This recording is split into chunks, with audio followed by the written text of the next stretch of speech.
Welcome back to the Olympic 2012 Aquatics Centre. What a wonderful facility this is. The Cathedral of Swimming here in Great Britain. The 2025 Aquatics GB Championships. It's day 6, the final morning of heats. It is the trial for the World Championships this summer in July and August. It's the European Junior qualifying meet as well, from which the World Junior team will be selected. Also the European Under-23 meet, which is in June. There's another one, the European Youth Olympic Festival. And of course it's the Para World Championship qualifying meet, one of 2. And Paul Noble will be taking us through that fairly shortly. Here's the session this morning, a 50 fly for men, in which we got Ben Proud going again, world champion back in 2017. Now it's an Olympic event. And who's not to say he's going to be back on that podium in LA. Very exciting. Men's 200 metres backstroke, a special guest coming in for that one. And then women's 100 metres breaststroke. What can Angharad Evans do? She looks great here. I wouldn't be very surprised if she doesn't get well under that British record. Women's 100 freestyle, that's going to be fun. And then that big one, the men's 200 metres freestyle. Who on earth is going to get the spot for Singapore there? And then the women's 800 metres freestyle. The first 4 of 5 heats. And again, a couple of really interesting guests joining us for that. A couple of fascinating chats. And talking about interesting, fascinating guests, the Welsh Rocket is back with me for the 6th morning here.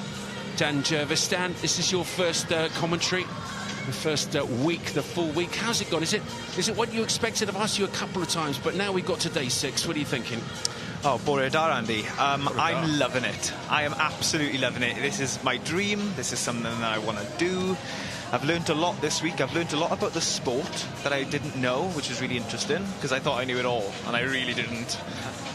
But yeah, it's great to watch these swimmers, and we've seen some amazing swimming this week, so I can't wait to see what's going to happen this year in Singapore. Well, it's been fantastic to have you here. I have to say, there's 10 heats of this men's 50 metres butterfly. In 4, it's Dimitrios Gonias. In 5, it's Ryan Larkin. But in 3 there, Bruce D of Northampton. He's been a busy boy this week, and Paul Noble joins me for commentary on this first heat of the men's 50 metres butterfly. Morning, Paul. Morning, guys. Good to be here again. Bruce D in lane number 3. He's in the S6 classification. He's the only para swimmer entered in this 50 metres butterfly. Dimitrios Gonias and Ryan Larkin are the other 2. Bruce from Northampton in the top lane. Abingdon Vales, Dimitrios Gonias in lane number 4, age 18, and Ryan Larkin in lane number 5, age 24. One length of the pool. It's going to be fast and furious. The 2 non-para guys into the wall first. 25.29 for Ryan Larkin. He'll be pleased with that. That's inside his entry time. Let's see if Bruce can get close to his PB. 34.02. 34.88 for Bruce D in the S6 classification. I tell you, he has been right on his personal best times this week, all week, Bruce D. Just outside them by fractions of a second. So he can be pleased with what he's done this week here in these championships. He's got another event to come, I think, a little bit later on.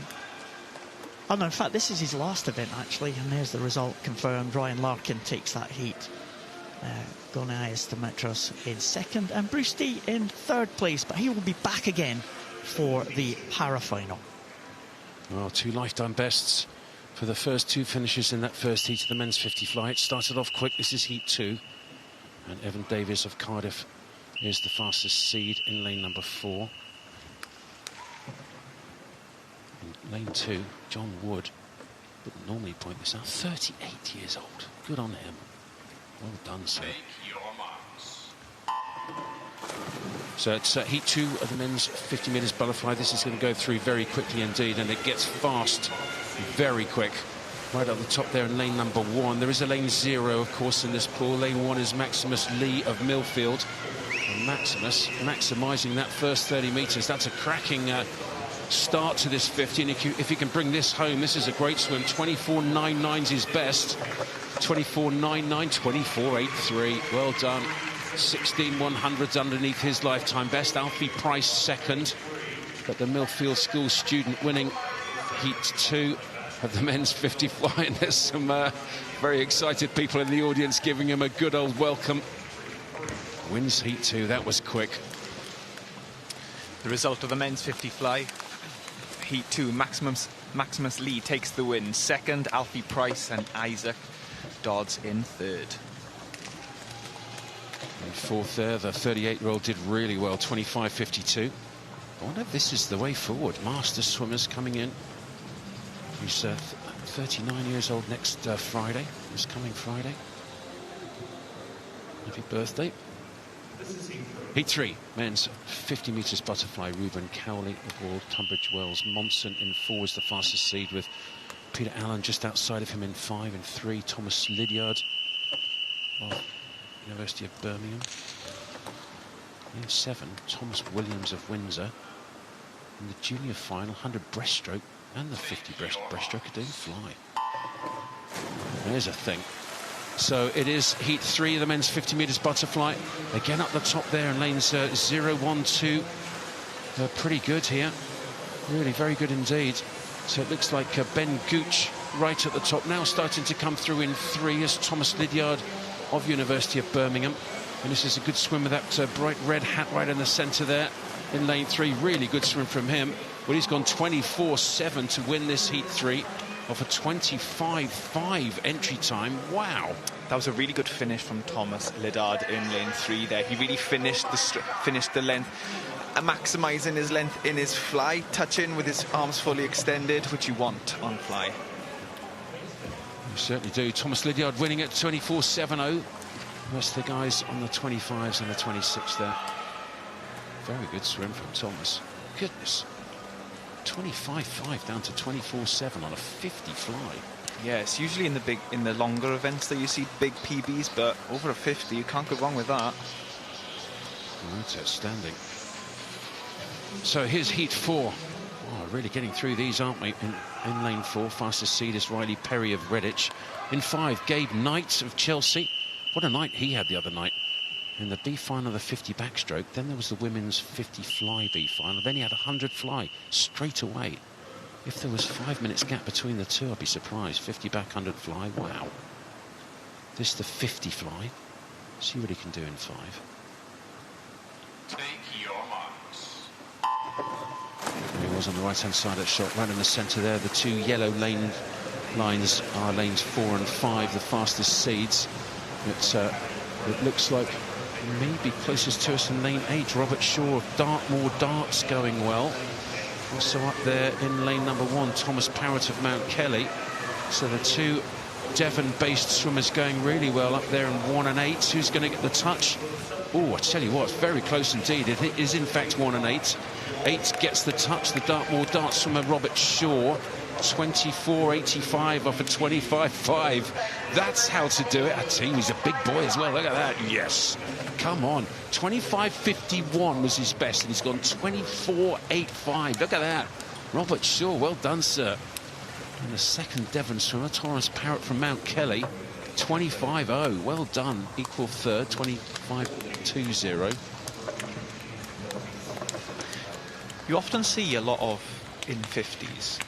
Joint swimmers, so swimmers coming in at exactly the same time. And now leading on to Heat 5 of 10, Dexter Poole from Swansea University going in the middle lane.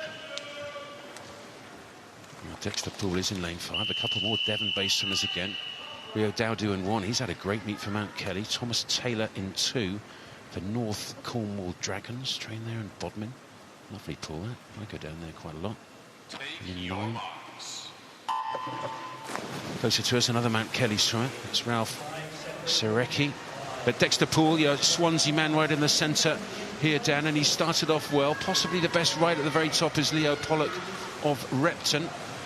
And we'll talk about them in a minute. But Dexter Poole now coming through right in the centre for Swansea. And again, his entry time 25.3. So in theory, these swimmers not meant to be going 24s, but that's a good swim.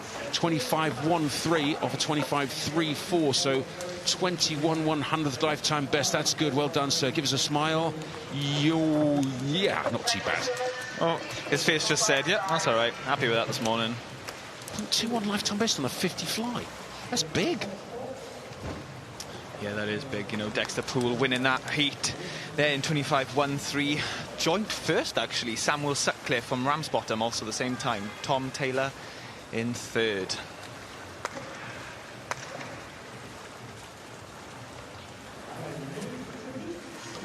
Heat 6 of the men's 50 metres butterfly. Harry Morgan Hughes goes in lane 4. That's the fastest seed.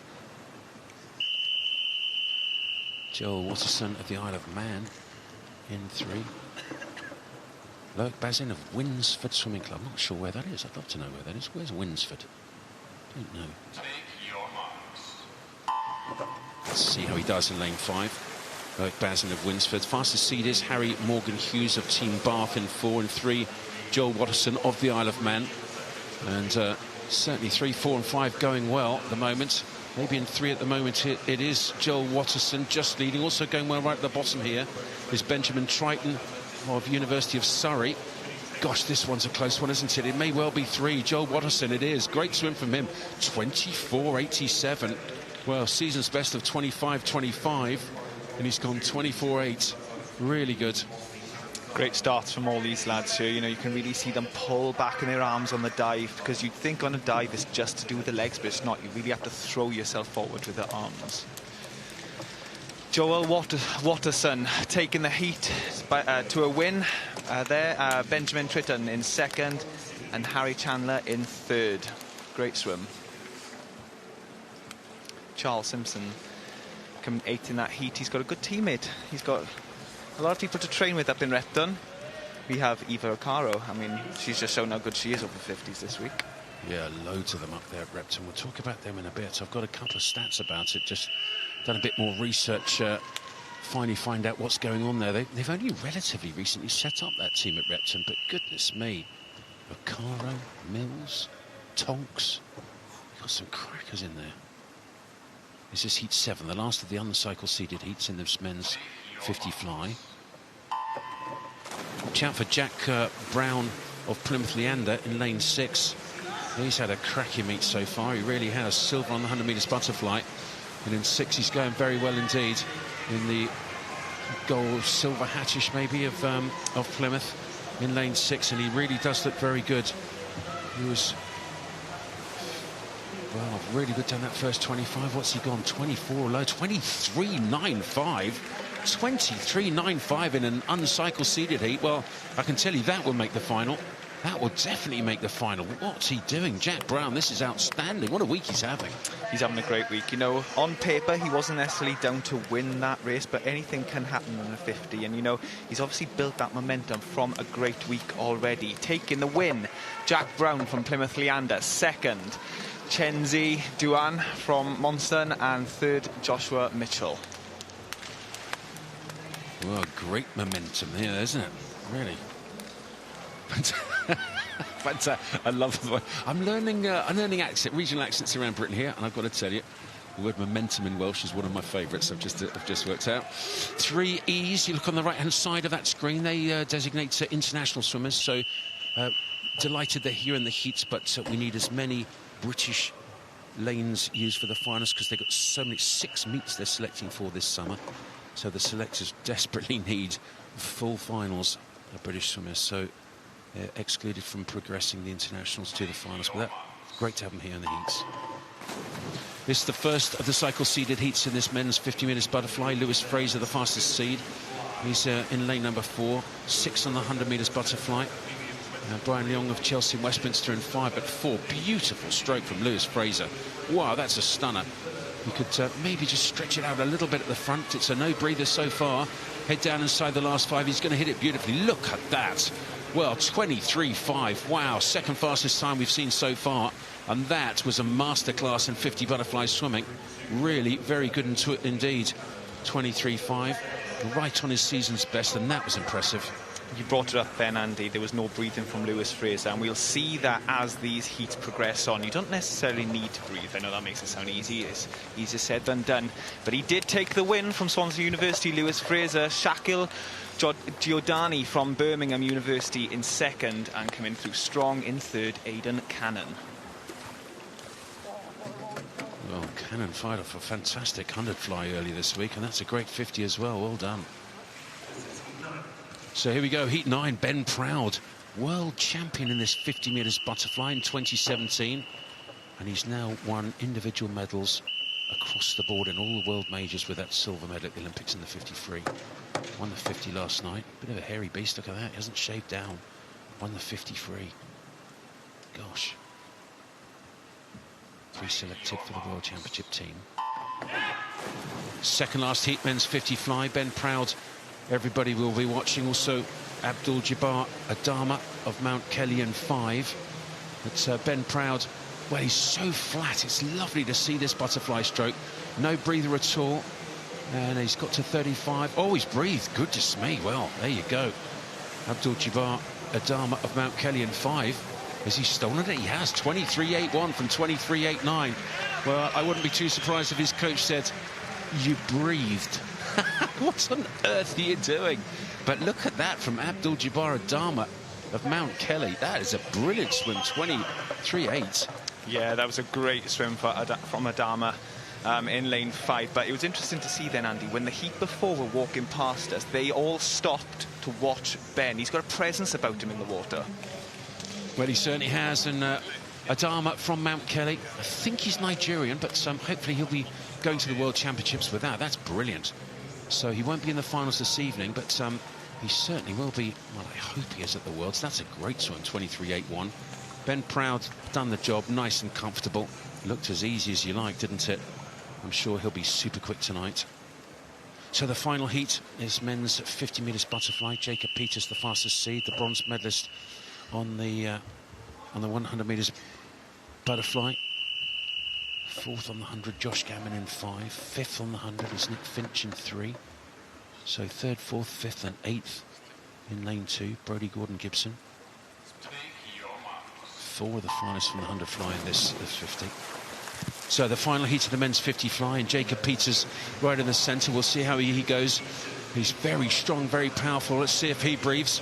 We did see Ben Proud breathe once. I was absolutely shocked, and delighted to say he's going to join us in the commentary box just 1 second to call the end of this 50. So Jacob Peters is going to get it, I think. He looks very strong. 23.27. Well, that's fast. 23.2 wins it from a 23.7 second. That's Josh Gammon, so they'll certainly be through, and they'll be joining the superstar that is Ben Proud. Ben, that was a fascinating 50 fly there. I think I saw you breathe. I did, yeah, but that's just getting the morning done, shaking off the cobwebs after last night, and I got to say the body is a little bit spicy today. Well, it's a little bit hairy as well. You decided not to shave down. Yeah, exactly. I wanted to create a challenge for myself, and you know, this technically is an in-season meet, even if I had a little rest. But yeah, it's just good to get racing, and you know, to see Jacob there go 23.2. I mean, how long and easy did that look for him? Super smooth. He did look easy, but also that 50 freestyle that you did last night also looked really easy. Let's just have a quick look at the qualifiers for this evening. So we got Peters, then Fraser, then Gammon, then well, Abdul-Jabbar's not going in, so it's going to be you. So you're going to be next to Brogan Hyde, and who's that going to be? Lewis Fraser. So interesting lane, not the centre lane. Do you care about having a lane 4, lane 5? No, not at all. I mean, you know, I think I've done well from outside lanes, and you know, tonight's going to be a good one to go up against these ones and you know, really have some fun. Yeah, and Jacob Peters looked pretty good there. Lewis Fraser as well. How do you assess them as competitors for tonight? Are you worried? Well, I mean, they'll always put up a good race. I mean, I think Jacob Peters has got you know, a good swim in him. You know, great 100 flyer, great technique, and I think he's going to go for it tonight. But you know, all I can do is go up against these guys, and honestly, for me, this is the best preparation I can take leading into the summer. And last night, that 50 freestyle, I've got to say, I thought it was absolutely brilliant. Pre-selected for the meet from that wonderful silver medal you got at the Olympics. Well done for that as well, of course. What's your fastest unshaved in season? Because that 21.6? That was pretty special. You gone faster than that before in your life? I mean, I've been 21.1 unshaven. Unshaven? 2018, yeah, that was my right before my personal best. That was very good. So I mean, that's why I didn't shave. I don't think it makes a huge difference. But wow. You know, clearly when the big day comes, you want to do everything you can, and just this week was not the big one for me. Fantastic. And what are we looking for tonight on that 50 fly final? I think head down, no breathing, for sure. Spot the wall. 50 fly is a really fun one because you can have a great swim and then just have a bad finish, and then it's all over. You know, when I won it back in 2017 at the World Champs, it was only because I spotted the ball better than everyone else. And so that's really what matters. Fantastic. Well, Ben Proud, thank you so much for joining us. I really want you to get down and swim down so we can see you going really quick tonight. But thanks for joining us. Good luck tonight, and most importantly, good luck in Singapore at that World Championships. Super stuff. Lovely to see him. Really is. And Jacob Peters, thumbs up to us as well. He looked very fast as well this morning. So fantastic to have these chats straight after the races. Goodness me, Ben Proud looked good, didn't he? He looked so easy, so comfortable, so smooth. Golly. Take your marks.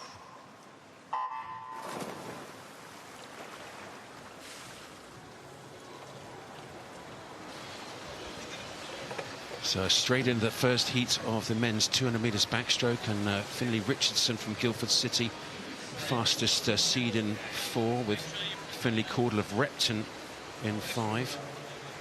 And Dan, I think you used to be a backstroker, didn't you? Have you ever swum nationals? I have. I made my first nationals in 2012, and it was my first national time. And when you go to these national championships, they are very bigged up when you're an age group swimmer. And you turn up, mine was in Ponds Forge in Sheffield. And I genuinely felt as if I was just swimming at my first Olympics. It's so intimidating. It's the first time, really, I'd never really swum out of Wales. And it was the first time, really, I was swimming against England, Scotland, and other countries. Well, that's fascinating. First time ever swum out of Wales. And I think you got a message from one of your old mates who's up at maybe Ellesmere College talking about your favourite meet outside of Olympics. Yes, my good friend Mikey Hire. So Mikey was actually a very good backstroker for Wales. Lovely guy from Pembrokeshire. But yeah, I knew Mikey as a youngster. I guess we were good mates as we were growing up through the ranks in Swim Wales. Oh, fantastic. Well, it's lovely to get lots of messages during the week, don't you? And I think he's up at that Ellesmere College programme. That's going very, very well indeed again, which is great to see back on the track. So we're looking forward to following them over the next few years and see how they progress back into the top of these wonderful high school programmes that we've got in Great Britain now, with Mount Kelly, with Repton, with those guys, with Royal Wolverhampton School.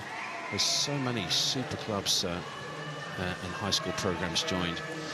Well, this is the first heat of the men's 200 metres backstroke, and it looks like it is in lane 6 at the moment. Joel Morley of Southport, and Joel swimming really well here, and that's a cracking swim from him. 2:08.81 off a 2:11.0, 2.2 second lifetime best from the lad from Southport.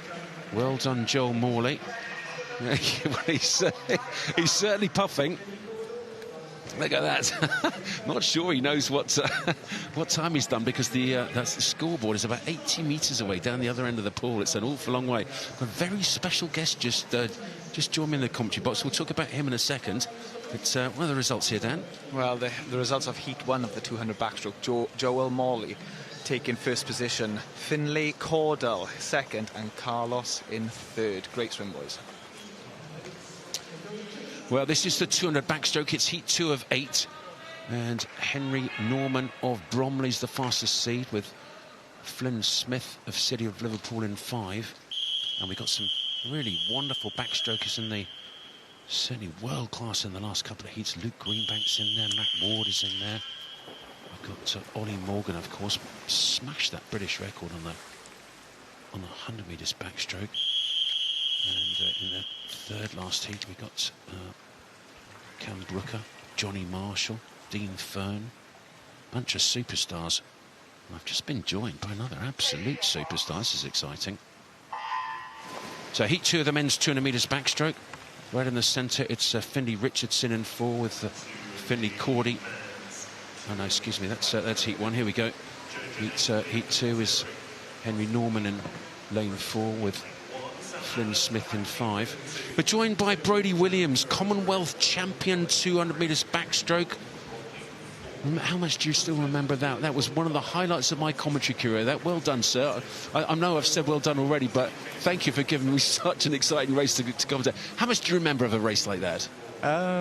It's weird just because it goes by in it does go by in a flash, and when you try and recap it in your brain, I guess the only thing I can really remember is that last 50, just because the noise, especially in Birmingham with the home fans, it was just. I mean, obviously you were there. It was so loud.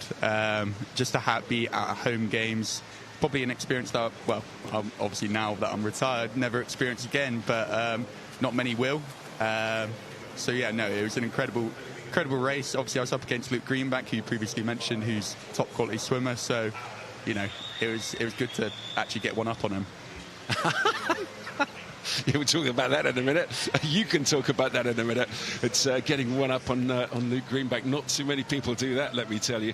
But Finlay Caudle of Repton in lane 3, just starting to take over the lead from Jack Burston, who led down that first 100 metres from Ellesmere College Swimming Academy. Again, we're just talking about them and the programme that they've got there. Rekindle that fire. That's going to be very good to see. But lane 3, what are they feeling right now? I mean, 200 backstroke, I think, is deceptively a hard race. It's only 20 metres to go. Really tough on your legs. Yeah, at the final 50, it feels like almost all the blood has just sort of drained from your body, and just excruciating pain on the legs.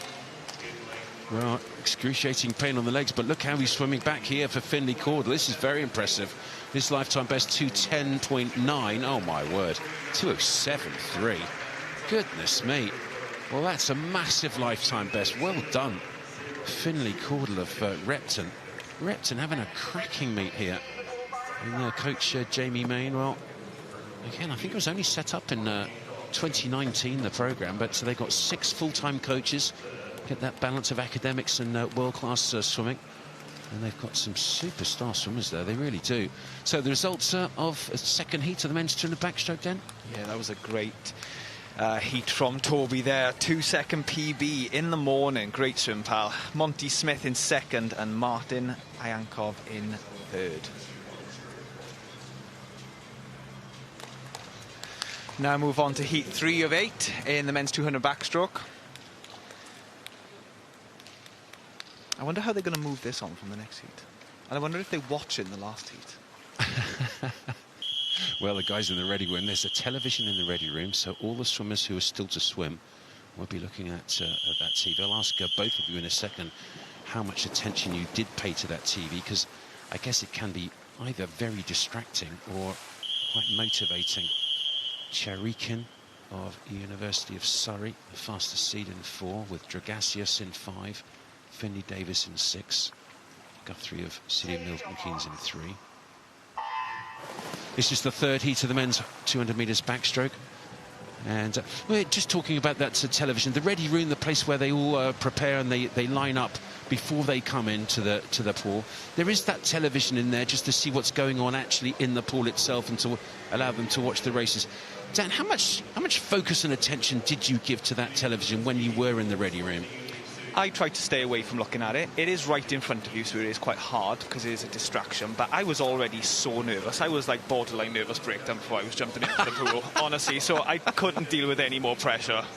Well, what about you? How did you take it? To be honest, I wouldn't really look at the time. Like, I would look at the times of my friends, if that makes sense. I wouldn't really be too concentrated on, oh my God, this person has done this time. It's gonna, I need to go quicker than. It would just be out of curiosity more than anything. So yeah. Well, different people use it different ways. Sometimes you get in those ready rooms and bizarrely you're not nervous at all, which always used to worry me.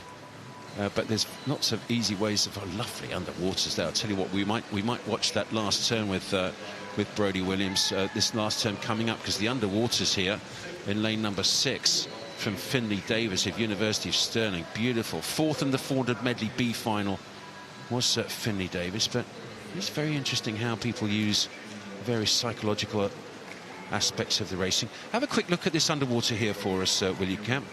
Brodie? Yeah, he's having a look. Yeah, sorry. You're allowed to tell us as well. Yeah, no, that was a brilliant underwater. I mean, the best thing about an underwater, especially on that final turn, is if you can take a few body lengths out of your competitors, it just helps so much coming into each 50. So yeah, no, brilliant underwater, and it looks like he's just going strength with strength now. He's got a lovely stroke as well, hasn't he? Not easy to swim straight in this pool. I'll ask you about that in a second, but very good swim from Finley Davis. 208.7 was his lifetime best. He's just gone 205.5. 3.3 second lifetime best. Go on, give us a smile. That is properly outstanding. University of Stirling's Finley Davis. He doesn't do 207s, he doesn't do 206s. Straight from 208 to 205. Wow, that's awesome. Really is. Awesome is the word I'd use as well, Andy. Finley Davis takes the win for that heat. Gideon Holinski in second and Benjamin Guthrie in third.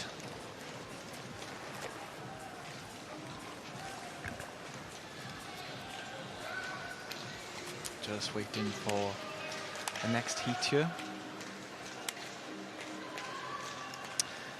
And here we see the start list for heat 4 of 8. Going in first, Joseph Box from City of Birmingham, teammate of Ollie Morgan.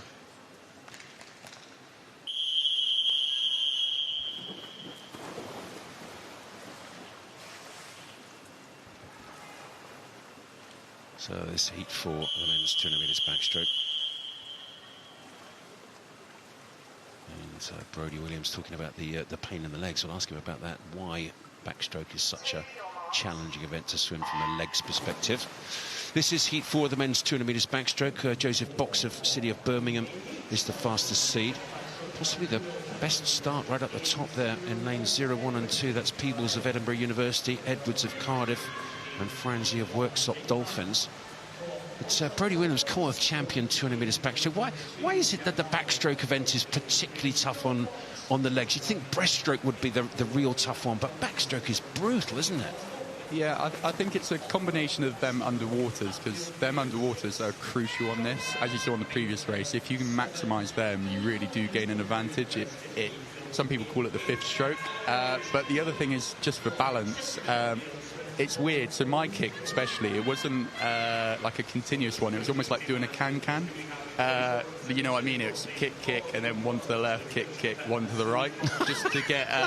It's a bit like head, shoulders, knees and toes, but in the water. Yeah, no, literally. Backstroke is so rhythmical. Tell me again, Nick, about the can-can. Sorry, I was listening, but I'm now absolutely fascinated. So when I was doing backstroke, to gain that balance, I'd almost do kick, one to the left, kick, one to the right. What were you doing to the left and the right for then? So, like, just basically balance of the stroke, because, I mean, maybe I could have done it a bit better, but yeah, no, it's literally just to get that balance so you can get that better purchase on the wall when you sorry, not on the wall, on the water when you're rotating through the stroke. So talking about the can and dancing, maybe you should have had that conversation with Tom Dean before Strictly this year. I'm joking, Tom. You were great.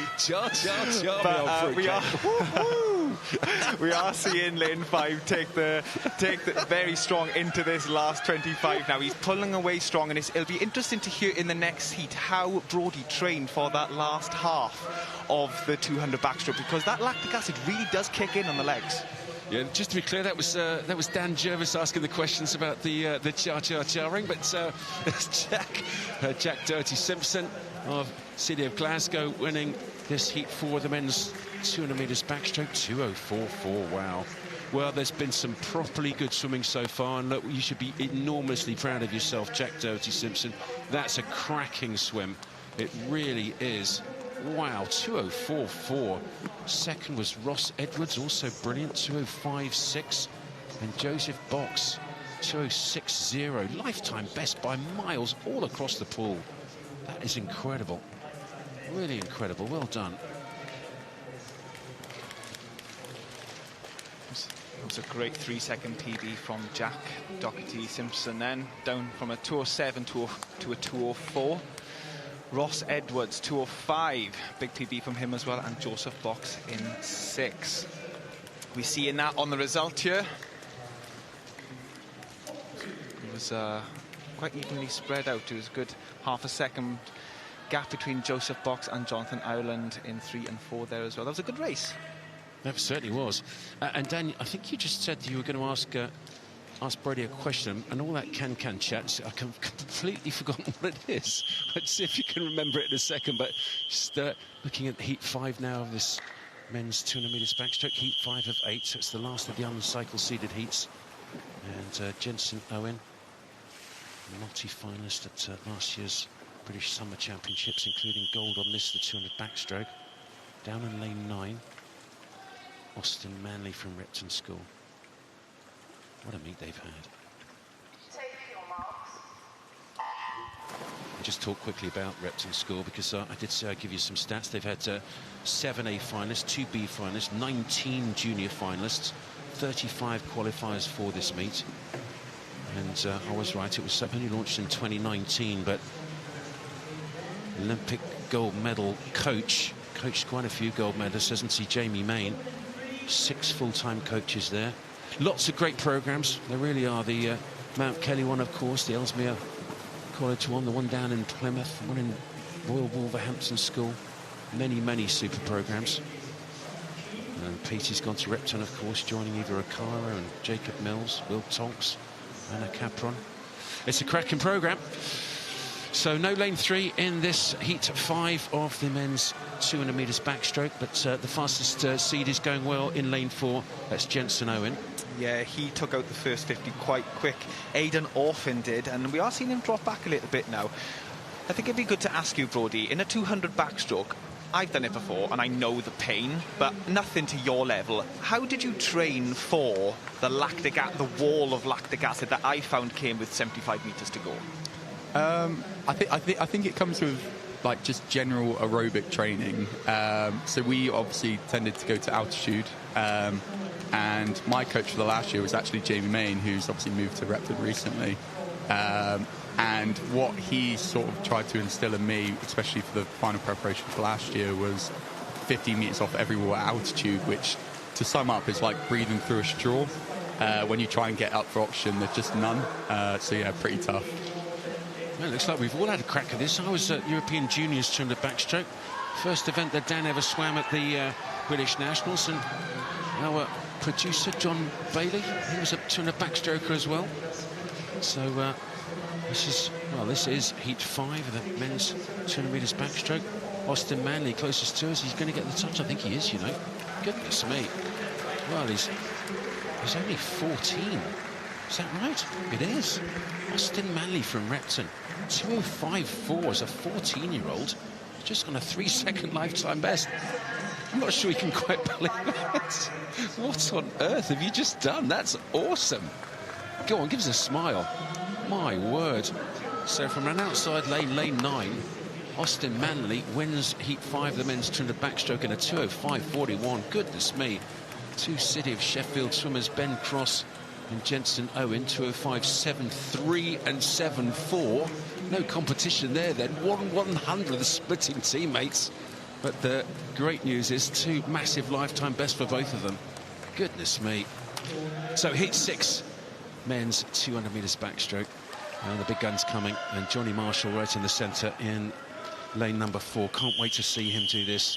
He's swum well so far. Very unlucky on the 100 backstroke. 1/100th of a second outside of that qualification time for Singapore. So not made it at the moment, that team for Singapore. He can do it here on this 200 back. He's a great 200 backstroker. 1:57.2 is the qualification time, so he needs to do a lifetime best to do it. Of course, the selectors have got discretion, so they will certainly consider him for that team as backup to that brilliant swim we saw from Ollie Morgan to win the 100 metres backstroke, 13th fastest in history. So Johnny Marshall with the white hat right in the centre, the Florida Gator trained swimmer, second at the NC2As on the 100 backstroke and the 2. It's Brody Williams. What is it about this 200 metres backstroke that you enjoy so much? How did you end up being a 200 backstroke? And we were talking earlier with Dan about when you're an age grouper, sometimes you start as a flyer or a freestyler and then you get into... How long did it take you to end up choosing that 200 backstroke? I'll be honest, it was the first event I ever swam. Really? I got disqualified in my first ever race, but I got a regional time off my first ever race in 200 back. So it's sort of... Age? Age 9. So it just sort of cooled on me. So yeah, from that point onwards, I was always a 200 backstroker. And yeah, no, it just was my best thing.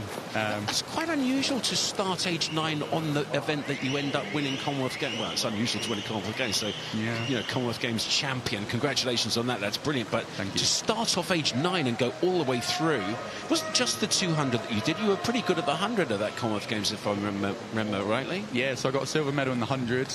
Not bad. Nowhere near the level these boys are. But yeah, no, it was still a good race. Coming to the third turn of the 200-metre backstroke. Now, talking about that wall of pain, I'm sure Jonathan Marshall is in this, but he is a very good backstroker, so I know he's paced it right. You know, he did win the silver in the 100 backstroke. He's won the silver in the 50 backstroke. We're probably going to see him back tonight. He's going to be going for the gold, Andy. He's going to be going for the gold, but he's got one heck of a job because absolutely on fire. Gold on the 50, gold on the 100, going for the clean sweep. In this 200 backstroke is Ollie Morgan. He's in 2 heats time, but this is an impressive heat from Johnny Marshall of Carnegie. Very good. 159.3. It looked pretty comfortable, I've got to say. It really did. 159.3. Well, that's a very, very quick swim. I think the other guys are going to be just watching him very carefully. Those Olympic rings tattooed on his right forearm. Semi-finalist in the 100 backstroke in Paris, representing Great Britain. And I really hope he puts in a big one in the final tonight and qualifies by right. It's not an easy time, 157.28. I've got to say, he's got to do a 0.9 second lifetime best to qualify for the World Championships. Jonathan Marshall winning Heat 6 there. Cameron Booker from Bath Performance Centre second, and Dean Fern in third for the 203.31. Very closely followed by Isaac Thompson from Mount Kelly. Great school swimming programme there. And now we see the start list for Heat 7 of 8. Luke Greenbank, Olympic bronze medalist, going in first position in this heat. Well, this is going to be fabulous. And Brodie Williams, he must have swum a bunch of times with Luke. Yeah, I said I got one up on him, but yeah, I would have loved being on the podium with him. He's just a brilliant guy. And yeah, always, but you know, he's a good person to talk to on the team about anything really, isn't he, Dan?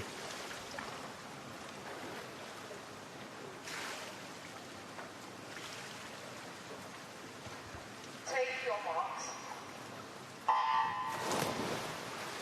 Yeah, Luke Greenbank is a lovely, lovely guy in lane 4. He's really good. He's very good at, I mean, you could talk to him about anything. He's just a nice guy, isn't he? Yeah, and a brilliant backstroker as well. He's a nice guy, but do you see a difference in him when you're in the call room? Because I found that when I was good friends with everyone, but as soon as it came down to racing, the friendship is gone. I'm there to compete. No, not really. Like, you know, we'd always wish He's not a nice guy, this Dan Jones. Maybe it was you, Dan. Nothing personal, mate.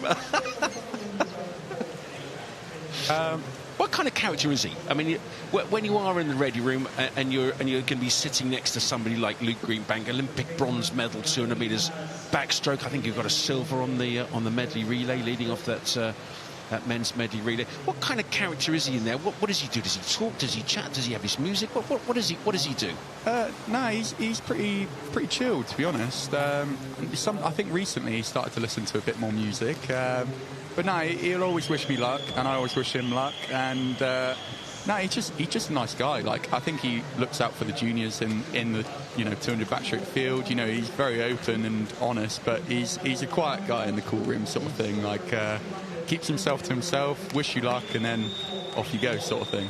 And just noticing he's gone over to that lane line on the far side. The roof here at the London Aquatics Centre, the only thing that I have to say, if I was designing it from now, everything else outstanding. It's a little bit wonky, isn't it, if you follow the roof? Yeah, whoever the engineer was for this did not have backstroke in mind. I also, when I'm swimming here, I always sort of get sidetracked by the lights.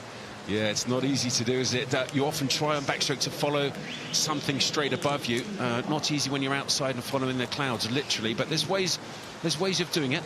Certainly, we'll ask Brodie Williams, Commonwealth champion, what little sneaky tactics he had. 157.9 from Greenbank. Well, he saw a 159 in the previous heat. That was from Johnny Marshall. Now we've had a 157.9. That's impressive. Goodness me. and 2 sub-2 minutes, 1:59.6. Goodness me. Well, I didn't expect him to go quite that fast this morning, Dan. I know he likes to blow out the cobwebs in the morning and just have a go, but that's really impressive. That was impressive, and it shows on the result sheet here of Heat 7, Luke Greenbank, 1:57.92, very strong morning swim. Matthew Ward in second, and Hendrik van der Lest in third. Did you notice how good his last turn on that backstroke was? How long he was underwater? Yeah, it was pretty special, wasn't it? And again, let's just in 1 second ask Brodie Williams that, because this is the full lineup for the final heat. And Ollie Morgan, my goodness me, British record on that 100 backstroke. He was a 52.7 coming into this meet. He went 52.1. I'll be slightly rude and absolutely frank, he had a stinky finish as well. And if he went 52.17 with such a bad finish, what can he do when he hits it right? Hits his 50 finish really well. I think that was like a 51.8 or so. And let me just tell you, put it into context, the world record 100 back, 51.6. He's just gone 52.1 with a horrible finish. Olympic gold in Paris, 52.1.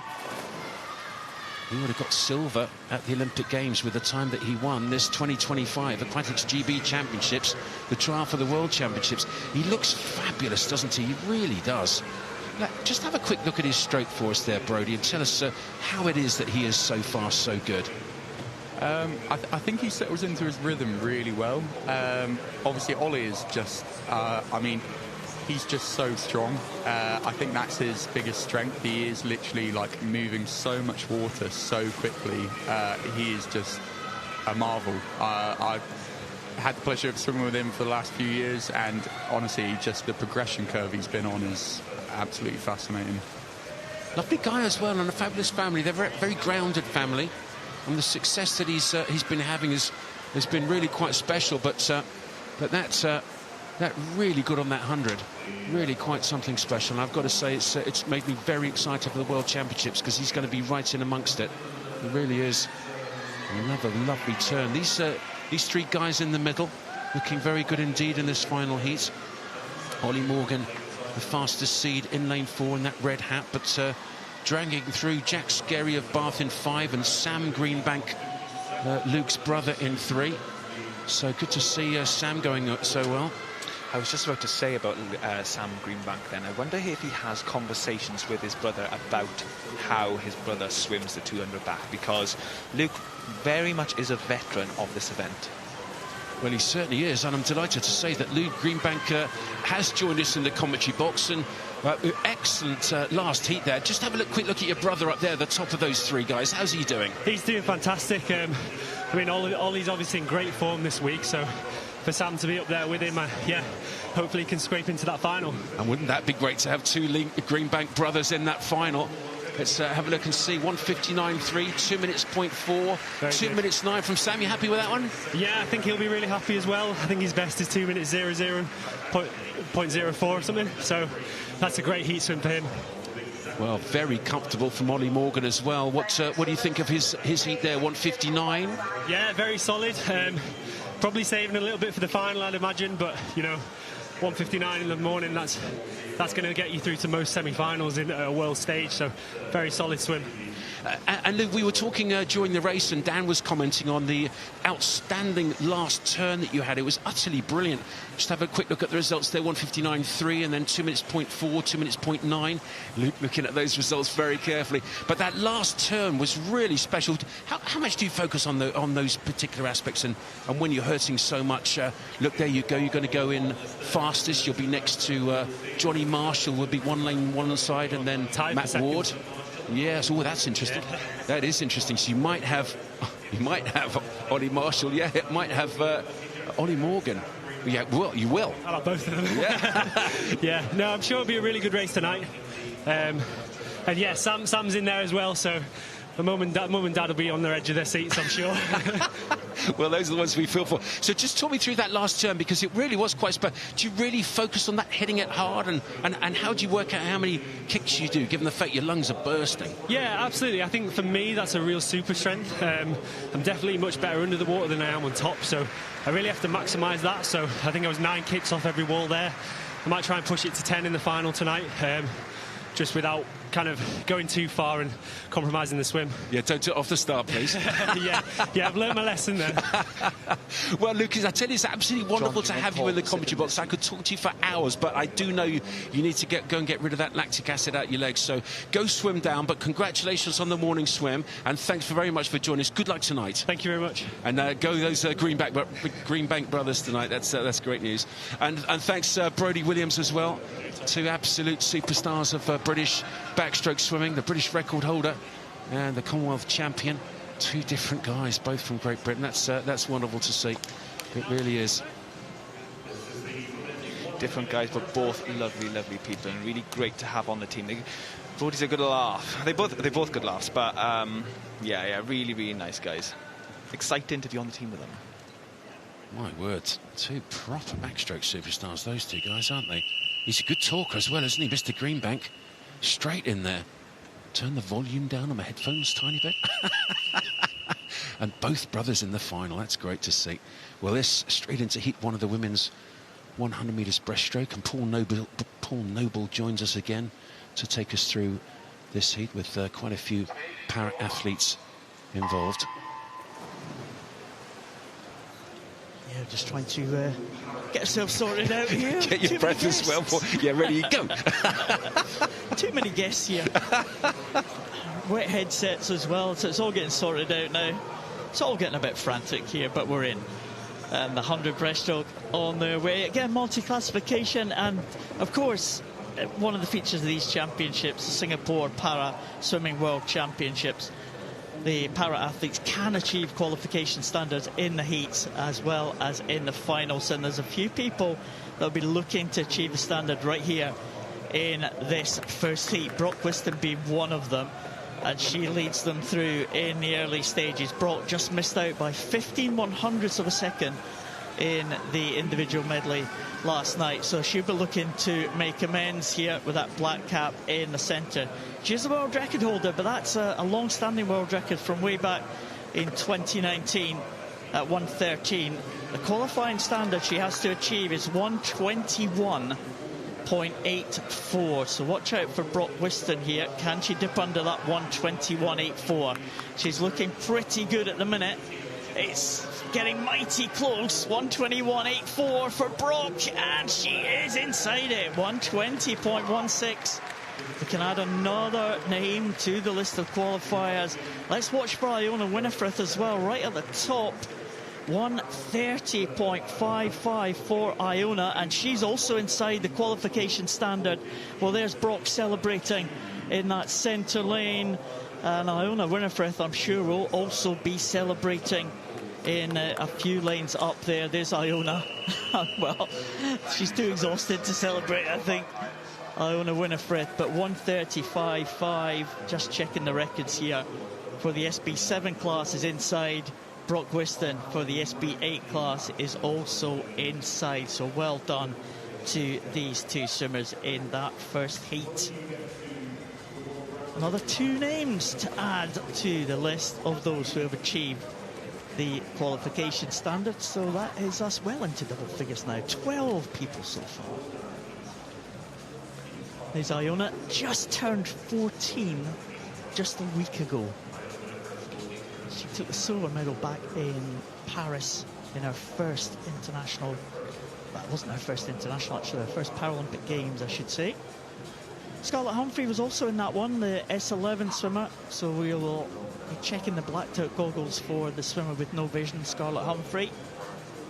And Scarlett is a British record holder, but just outside her British record on this occasion. That's the ranking in terms of times, but of course it's all about points for these para swimmers.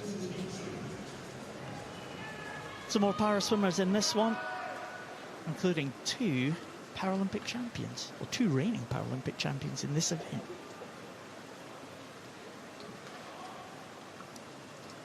So the full lineup for this one: para swimmer Bethany Firth in 0.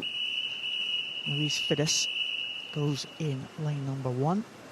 Non-para swimmers in the middle: Philippa Hickman from Nova Centurion. There's Amelia Oliver. Royal Tunbridge Wells Monson. Amy McLeod goes in the centre for City of Glasgow.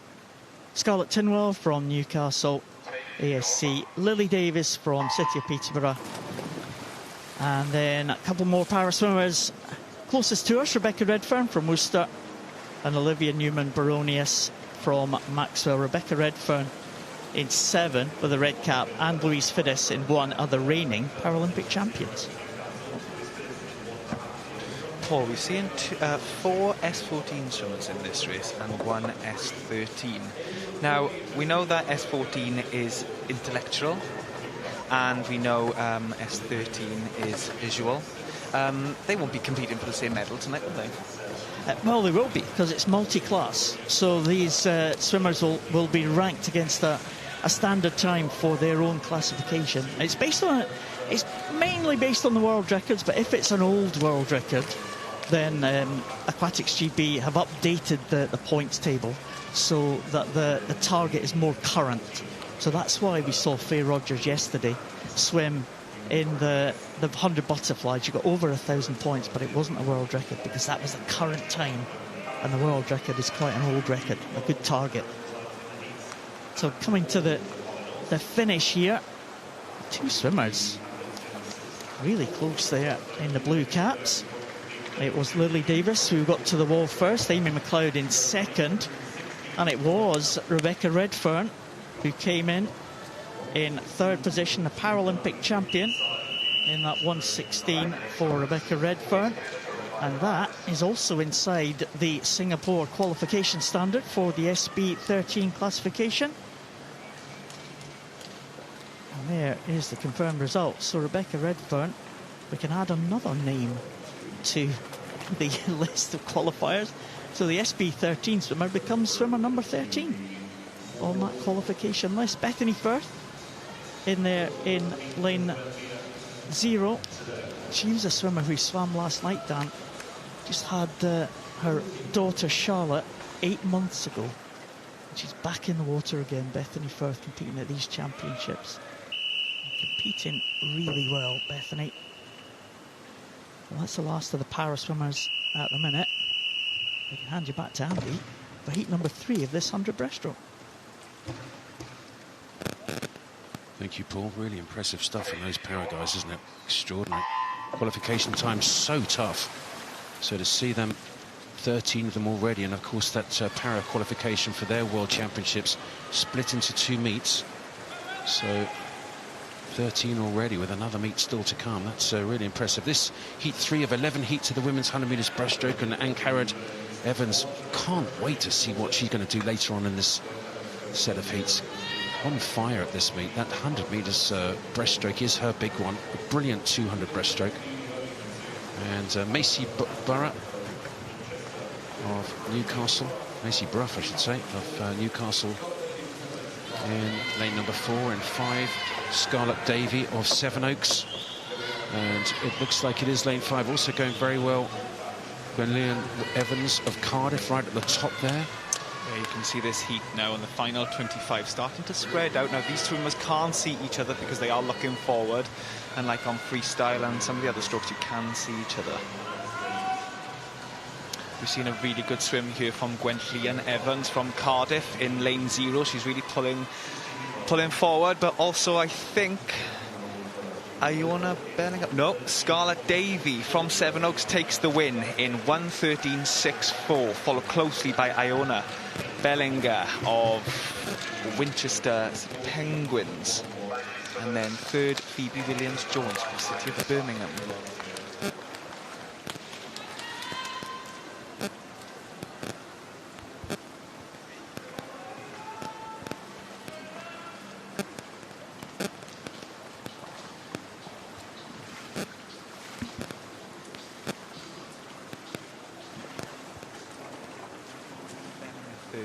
Phoebe in Third.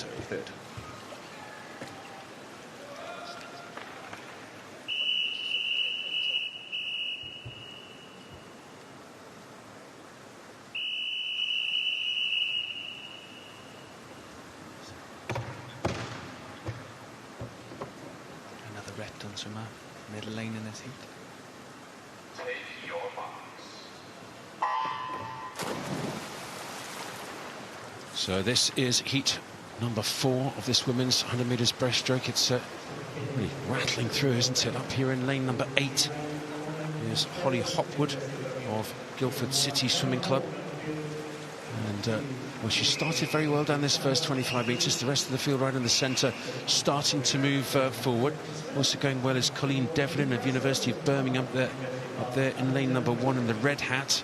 That I think is lane 3. Sophia Suarez Caulfield of Sandwell Aquatics, who's first to turn. It is Devlin up there in 1. Really good first 50 from her.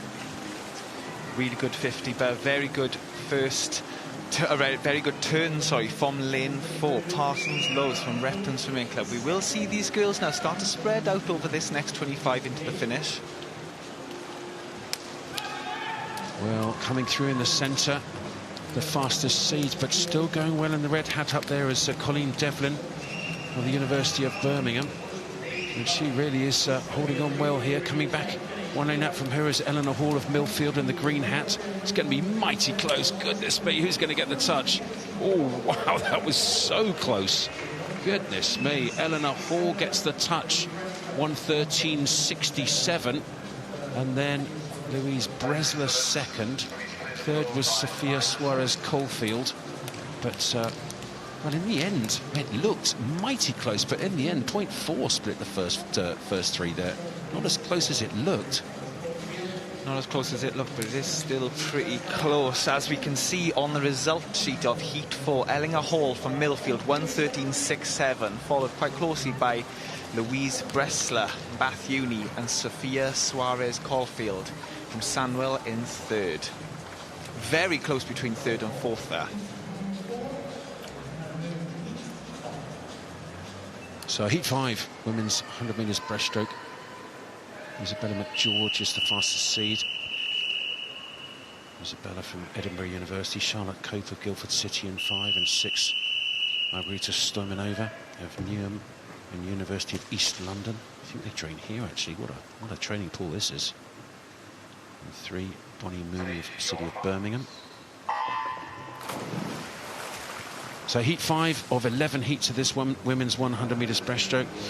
The entry times in the 1:13s, 1:13.3 to 1:13.7, 0.4 of a second, splitting all, well, 10 lanes. Actually, lane 9 has not turned up, so 9 swimmers in this Heat 5 of the women's 100 metres breaststroke. Great first 25 there from Alicia Pollard. Now, it is interesting. It's only 100 metres, but it's interesting to see how these swimmers swim it differently. Some push the first 25 and try to hold on, and then some build throughout the 100 to push the last 10. The main aim, obviously, is to touch the wall first. And we can see touching the wall first there is Margarita Stoimanova in lane 6. She looks as if she's holding on. Well, she is holding on, and she's holding on well. Look at this. In lanes 3 and 6, it is Bonnie Mooney and Margarita Stoimanova. So it looks like it may well be in lane number 3. Bonnie Mooney, is she going to get the touch? Oh, 6 is having a really good last 25. Very good indeed from Charlotte Cope. It's at 5 actually. It's lane 5, not lane 6, excuse me. Lane 5, 1:13.82. So that is... it's a new season's best, a huge season's best, in fact. Goodness me, 1:17.4 was her season's best this year with Charlotte Cope, and she's just gone 1:13.8.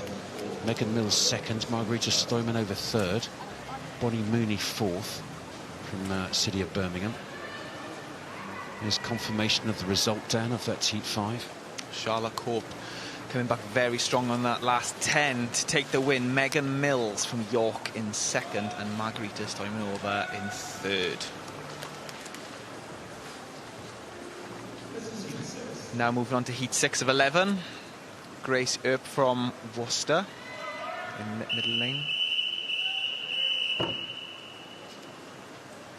Well, this, of course, a really important event for British swimming, because not only can you qualify individually for the World Championships and each of those meets that have been selected for the Paras and the European Juniors under 23s as well, but also is that relay as well, the medley relay.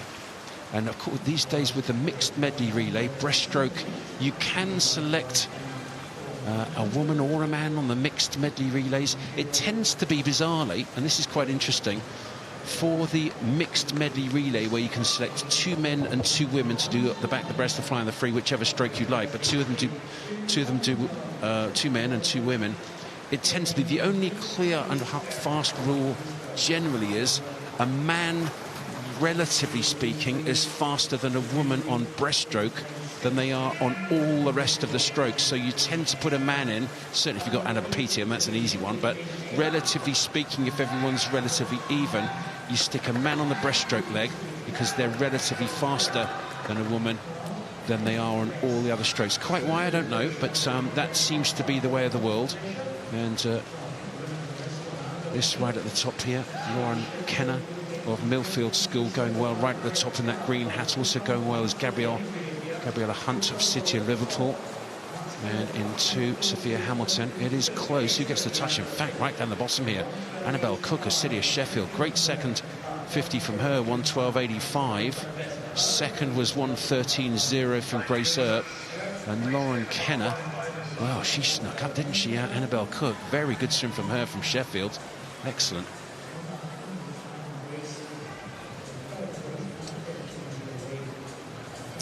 Result of Heat 6, Annabelle Cook taking the win. Grace Earp second and Lauren Kennan third. Follow very closely. 2 100ths in it between third and fourth, Sophie Hamilton.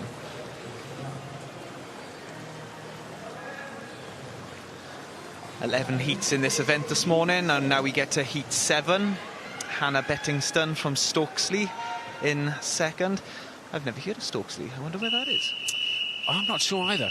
Somebody will tell us, I hope. If you're not sure, it's Dan Jervis. Send him a message. Tell him where it is. I know where Mount Kelly is, in lane number 5, Lily Green. Spent 5 fabulous years there. Really enjoyed myself. That programme's going very well here. She was 5th in the junior final, 50 breaststroke. This is the 100 metres breaststroke, Heat 7. Starting to get very quick. 2 Mount Kelly swimmers in this Heat 7. Chloe Bowen up there in lane number 1 and Lily Green in 5. Fastest seed is Hannah Bettinson of Stokesley. And Sheffield having a good meet here too. In 3, it's Bethany Walker of the City of Sheffield. That red hat going very well up there in lane 3 down this first 40 metres. Yeah, it's good to see her really working this first 50. She's looking really strong into the wall now. She's going to very quickly turn around the wall. You need to treat it like it's boiling hot. You do not want to be on the wall long. She touched in first position there of the first 50. She's going to hold on for the second 50. It is all about pace in this, right, even though it is just 100. Yes, you can get it horribly wrong if you use too much energy. Easy speed, we've talked about certainly earlier this week. Starting to come back now is Bettinson of Stokesley in 4 in the yellow hat, but still going well. Still leading is Bethany Walker of City of Sheffield in that red hat. Starting to come back at her now, though. Let's see who gets the touch. Oh, it's really tight. It was. Bettinson just gets it by 5 100ths of a second from Bethany Walker in second and Marie Gibson of City of Cardiff in third. Oh, it was mighty close. 16 100 split top 3, 5 100 split top 2. Yeah, that is very close, especially on 100. You usually see stuff like that on a 50, but 100 is pretty close. And yeah, Hannah Bettingson from Stokesley, or wherever it is, they're doing something right there because she won that heat. Bethany Walker in second and Mary Gibson in third. Mary Gibson trains at the City of Cardiff, coached by Graham Wardell, amazing breaststroke coach. Coached Chloe Tutton to 4th place at the Rio 2016 Olympics in the 200 breaststroke. Tell you what, she was good. She was very good. I used to love commentating on her. Fabulous, fabulous young lady she was, and I'm sure still is. This is Heat 8, the last of the uncycle seeded heats in this women's 100 metres breaststroke. Sophie Brassington of Swansea University in 5 and 4. It's Ellen Eccleston of Norwich. Emma Alert-File of Guildford. She's a great medley swimmer. 4th at the Olympic trials in the junior final in that 200 medley. So let's see how these women go on this 100 metres breaststroke. It is the last of the uncycle-seeded heats. It's heat 8 of 11. And going well right at the top is Ashley Ransom of Hatfield, Ruby Stevenson, Milton Keynes in lane number 1. Also Amelia Riggott from Mount Kelly in lane 9, going out really strong here on this first 50. A lot of these girls have done all 3, well, including today, all 3 breaststroke events. Some 50s, some 200s, but now they're meeting in the middle for the 100. But tell you who has got a very good start, Amelia Riggott, winning that, coming first in that first 50 of the 100 there. She's coming back strong, she's looking really strong, but also next to her, Emily McGee is really holding on. They're having a good race here in 8 and 9. Well, they are having a good race in 8 and 9, and this is really quite hard to follow from the commentary box because they're all over the place, aren't they? Look at this. Lane 9, lane 8, lane 5, lane 3 is coming back fast. That's Emma Alert-File. Who's going to get the touch? God, dear. It was actually, in the end, lane 9. Amelie Riggott of Mount Kelly, 1:11.77. Half a second lifetime best for her, winning it. Sophie Brassington in 5 was second, 1:11.98. And then Emily McGee of Dundee City Aquatics was third. God, it's so hard to follow, isn't it? Lane 1, lane 9, lane 0. It is hard to follow, Andy, but imagine how the parents of these athletes feel when they can see they are swimmers coming so close together to the wall. Well, I was a swimmer, and I have been a parent of swimmers, and I tell you, it's much harder being a parent than it is a swimmer. All you've got to do as a swimmer is concentrate on yourself, but there's nothing you can do about it. If you're a parent, you sit there and watch, and then either a well done or a hug of congratulations or commiserations. The first of the cycle-seeded heats, Anna Morgan, the fastest seed, 3rd fastest qualifier coming into these championships from Edinburgh in 4. Silver medal on the 50 breaststroke, 6th on the 200. Theodora Taylor, fabulous youngster, in lane 5. Take your marks. The 3rd last heat, the first of the cycle-seeded heats, the fastest 30 breaststrokers in the country in these next 3 heats, and a really good start from Theodora Taylor. Wow, 16 years of age, and I would imagine she'll be at the European Juniors in Slovakia later this summer, getting back on that medal podium. Yeah, Theodora's having a great week. I feel as if I've just seen her in every single race, Andy. I feel as if we just need to constantly have her name on the screens in front of us. But next to her, Anna Morgan has gone out very quick for this first 50, 31.5. Followed very closely by Camelia storming over from Swansea University, 32.63. We are seeing a very strong second 50 also from Anna Morgan. How is she going to deal with this? She knows she's in front. How is she going to deal with this into the last 20 metres? Well, it's a very effective stroke. A little bit jerky on the head, look. I'd love to know why she's decided to do that. Coming back very fast, storming over Swansea in lane 3. It is effective, though. Who's going to get the touch? Anna Morgan just gets it, 1:08.97. Storming over second, and Theodora Taylor third. And those first 3 under 1:10. So it looks like sub 1:10, and you've got a chance of making the final. But third in the first of the fast heats is always a dangerous place to be. 1:10.98 from Theodora Taylor, 16-year-old. So here's confirmation of the result of that first of the fast heats. Morgan wins it from storming over second. Third was Theodora Taylor. Sub 1:10, I think it's going to be, must be the target now to make that final. And it's going to get very fast very quickly now. Cara Hanlon, gold medalist on the 50 metres breaststroke. What fabulous raw speed she's got. Also a silver on the 200. She's the fastest seed in 4. And Leah Schlossen, she's going to Singapore. Silver on the 200 free. What a great race that was. She swam that brilliantly. Bronze on the 2 AM. Booker In 3 is not slow either. This is the second last heat of the women's 100 metres breaststroke. Cara Hanlon, the fastest seed in 4 from Edinburgh. Raw speed outstanding. Let's see how she goes down this first 30 metres. Take your marks.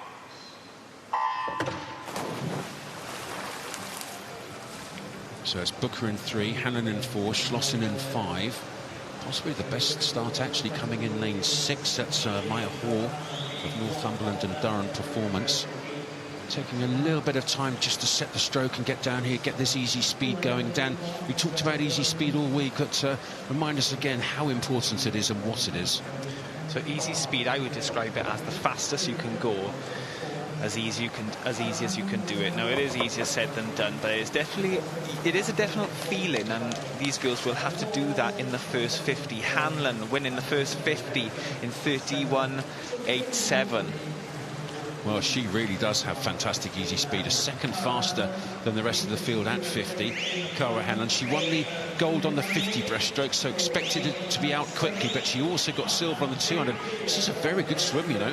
It really is. We'll have to just keep an eye on the time, because this is very good. 66.3 is the Singapore qualification time, 106.3, and that is right on her lifetime best. What's she going to do here? 108.3. Okay, so fast down to 50. Looked like she just eased off inside that last 15 metres or so, but she can go really fast tonight, and I wonder if Angharad Evans can drag her through to a qualification time. Yeah, I think so. You know, these girls have been on teams before. They do know each other quite well. They don't train at the same place. Cara up there in Edinburgh University. From Stornoway in the Outer Hebrides. I was talking about that earlier this week. Beautiful place. And winning the heat, Cara Hanlon, 108.38. Leah Schlosser in second, and Mably Collier from Repton in third. Well, that's a fascinating time for second there, 110.4. We had 3 109s, 109-ish on the first heat. Just had a 108 there, so there's 4 sub 110 now with the fastest heat here. And I would imagine that's at least 4 swimmers who think they can go under 110 here. So 110's got to be the target. Jasmine Carter, a really super junior. Bronze on the 50 metres breaststroke. European silver medalist, European junior silver medalist on the 50, but Angharad Evans in 4. British record holder, gold on the 200.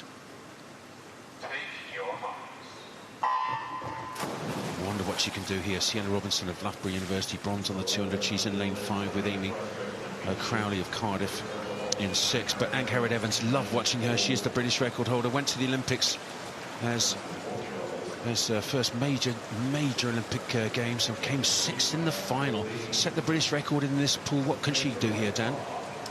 Well, what we've seen from Angharad this week has been outstanding, so I can't firmly answer what she's going to do here, but it's going to be something good whatever it is. She's coming into the first length, the first turn, 31.38, followed by Carter. Just under a second between first and second after the first 50. Angharad just not slowing down here. She's really picking up the pace as the race is going on. We already know she's a phenomenal 200-metre breaststroker. Well, this is fabulous, isn't it? It's a display of how to swim breaststroke. This is outstanding. Angharad Evans, 65.5 is the British record. How close can she get to that? This is a good swim. It's just going to be out, but it's not far out. 66.2. Wow. 66.2 in a heat of 100 breaststroke in Great Britain. It must be one of the fastest heats I've ever seen for 100 metres breaststroke in Britain, certainly by a British swimmer. And she looks pretty fresh as well. Look at her face there. Always love watching the body language of the swimmers when they finish, and she didn't look that uncomfortable at all. Yeah, it wasn't often that I finished my races feeling comfortable. You certainly didn't look like that. She looks significantly better than you did, mate. Yes, she looks great, and she said because she's just won the heat then, heat 11. Angharad Evans of University of Stirling, a fantastic heat time of 106. Jasmine Carter in second and Amy Crowley in third. Now, Britain over the last few years really has stepped up with the 100-metre breaststroke swimmers. For the women, Molly Renshaw, Sarah Vasey and Angharad Evans firmly cementing her place in the record books as the British record holder. She is going in first tonight. of the 100-metre breaststroke A final. Cara Hanlon second, Anna Morgan third, Camelia Stominova fourth, Jasmine Carter, Theodora Taylor, Amy Crowley and Sienna Robinson. It's going to be a very close race tonight, Andy. I'm looking forward to watching this. It certainly is. Leah Schlossen just missing out, but she'll be on that World Championship team with that excellent 4x2. The 200 metres freestyle. What can Ann-Carrot Evans do in the final tonight? Can't wait to see her in that. It really is going to be special. I'd love to see her have a crack at the British record. I'm sure she'll have a go at it. Swam a super time on the 200 metres breaststroke. I think a big lifetime best that for her. So she's on fire, on form, fit as a fiddle here. It'll be very, very interesting to see what she can do. Really interesting. So the full set of results here. And this, the women's 100 metres breaststroke. Next event up will be the women's 100 metres freestyle. There's 12 heats of that, a couple of full heats of para athletes. There's a lot of swimmers in this, weren't there? Look at that, 91. And then the para summary. Delighted to be joined again by Paul Noble. Take us through the para athletes in their final, Paul. Yeah, breaststroke, very much a strong event for para swimmers in Great Britain, and the top three there in terms of points, all under the Singapore qualification standard. So great performances there. Rebecca Redfern, Brock Whiston just missed out last night, and she is made it this time in the breaststroke, as did Iona Winifred. So excellent to have three additional names added to those who have achieved those qualification standards. Bring us on to freestyle. You saw the British record holder there, Anna Hopkin, who's sitting right beside us here in the commentary position. We'll hear from Anna and Andy a little bit later on. First, we have the first heat of the 12, which is all para swimmers. Ellie Chalice, Nancy Job and Claire Connon.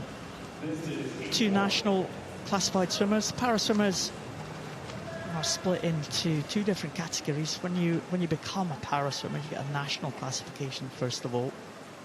And if you move on through the ranks, you get an international classification, and it's sometimes takes a little bit of time to get an international classification. There's a few international teams around the world that do these classifications. Why? Why does it take a while? There's only a small number of teams, Andy. It's they want consistency, so that's why there is, you know, it's not everyone who can do it. So there's a big training program to go through before you become a classifier, and a small number of teams across the world. So as you can imagine, there's a little bit of a waiting list. The country's allowed to prioritise their own athletes, so the ones they think are going to be making their way into international competition will be first on the list. So we've got two nationally classified swimmers here. Might not be too long before we see them internationally classified. That's Nancy Job and Claire Connon. Nancy Job from Team Bath. Well, good prospect for the future, I would think. Nancy Job. Claire Connon is actually the British record holder. This one for the S4 classification. Ellie Chalice as well. Well, we'll come back to Ellie. What a superstar Ellie Chalice is. We've already seen her make the Singapore qualification standard. And let's see how Nancy Job is going. She's in the S6 classification. And a relative newcomer. Saw Nancy Job at the Para Junior Championships last year. She's only 17 years of age, a real prospect. There's Ellie Chalice. Different classification from the two swimmers in this heat. Nancy Job swims in the S6 classification. And let's see what kind of time that she can register in this one. She has an entry time of 1:21.48. She's going to be inside that. She certainly is. Well done, Nancy Job. 1:21.06. Watch out for this young swimmer. And the holder of the British record is Claire Connon at 1:31.97 in the S4 class. She's just outside that. And here is Ellie Chalice. Well, Paralympic champion, in 50 metres backstroke, going over the 100 freestyle today. She has been in great form this week. And we have the para points on our screens here. I'm not sure you'll get them on the graphics, but Nancy Jubb has a higher number of points, 635. Claire Connon, 599. And Ellie Chalice, 548. It is qualification for the para final tonight. Does prioritise the international athletes, so Ellie Chalice will be ranked ahead of the two that we see on the screen at the moment. But great swim from Nancy Jubb. Yeah, great prospect for her. Nice to see these swimmers in the lower numerical classes. That's what the British team needs. We need to build up the numbers in those. And there's the lineup for Heat 2 of the 12 heats. Two Humphrey sisters side by side in 7 and 8 in the S11 classification. They're visually impaired, they have no vision at all.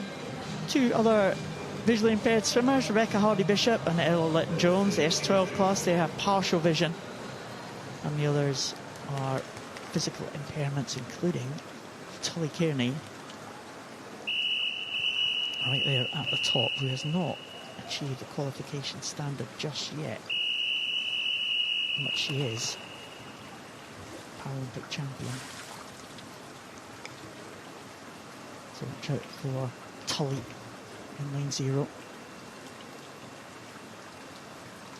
Again, some of the starts for the para swimmers, Tully using a starting device and Lily Rice being held on the blocks.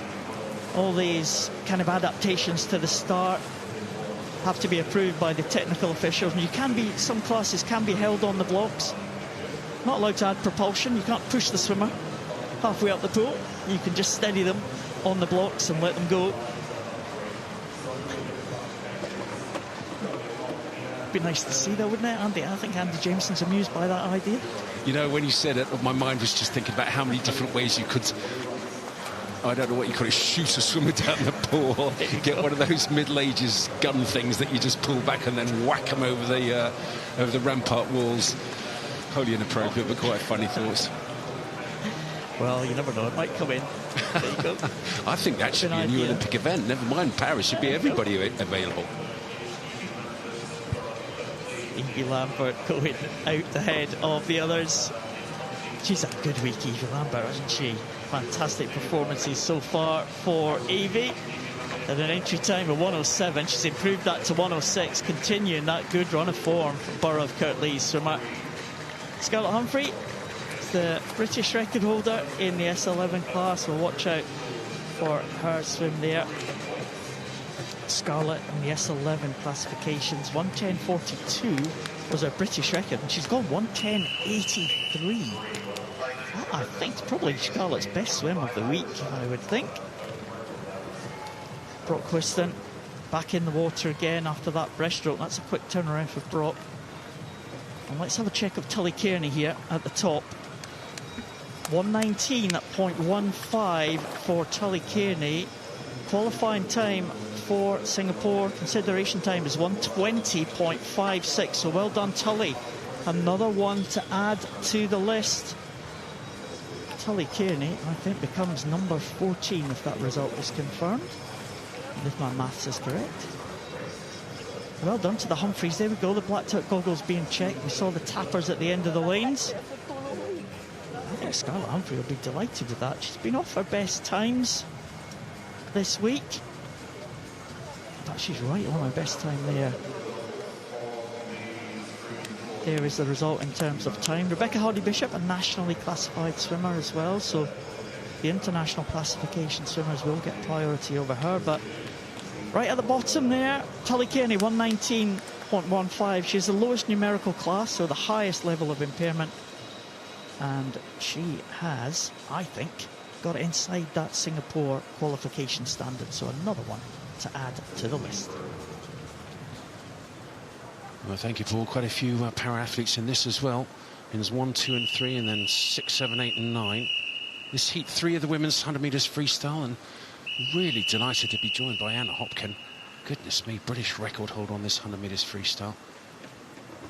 Olympic gold medalist, anchoring that utterly wonderful mixed 4x100 medley relay in Tokyo to gold.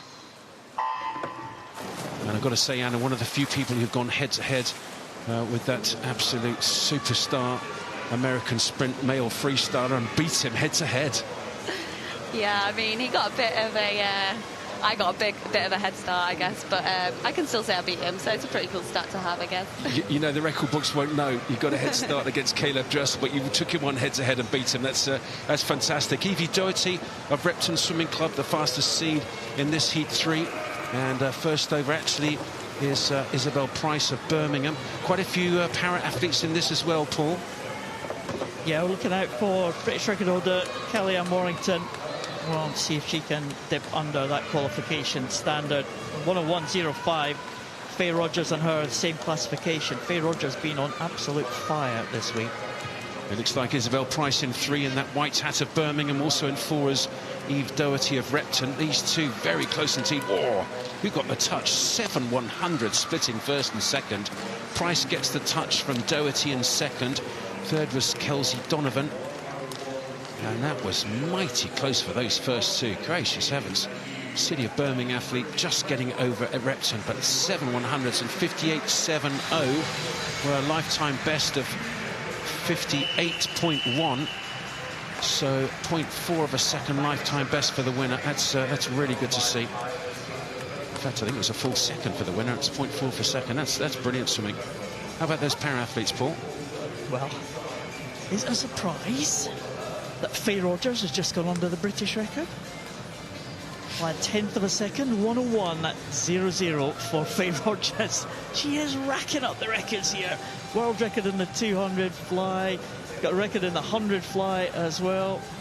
And there is the time, 101.00. Isabel Price takes it ahead of Eve Doherty under the 1 minute mark, and Kelsey Donovan, the non-para swimmers. But Faye Rogers and Kellyanne Warrington lead the para swimmers home. British record for Faye Rogers. Kellyanne Warrington's going to have to drop about a second if she's going to dip inside that qualification standard tonight. She'll be in the para final, I'm sure. Well, British record there, that was brilliant. And Poppy Maskell, another superstar in lane 3, the S14. And I'm sitting next to the British record holder in the women's 100 metres freestyle, Anna Hopkin. Looking forward to asking you in a second, Anna, how you go about swimming 100 freestyle, because you know, when you're looking from the outside, it just looks like a great big bash, but I'm sure there's far more tactics involved. Yeah, I mean, it's a careful race you've got to take. You can't take it out too quick, and you've got to make sure you leave something to come back for at the end. Well, let's get into the details in a second. It's a careful race, 100 freestyle. Never heard it described like that before, but that is the British record holder. She knows what she's doing, Olympic champion. So it's Heat 4 of the women's 100 metres freestyle. Let's keep a real close eye on Poppy Maskell in lane 3, the S14 athlete. Also a really good start from lane 7. That's Evie Mackey of Lanark. So just talk me through that, a very careful race, because that's a fascinating way of describing it, Anna. Yeah, the reason I say that is because it's so tempting on 100 to just absolutely take it out from the start, and I've done that many a time early on in my career and paid for it down the last 25 metres, and there is nothing more painful than having nothing left for 25 metres. Well, there's really not. Paul, how's Poppy going? She's got it pretty well, 28.02. We've not seen the best of Poppy Maskell in the heats this week. She's managed to produce stuff in the final in these para events. It's not going to be a final for Poppy. It's not a Paralympic event tonight, so she's got to go well in the heat if she's going to get a good time in this 100 free.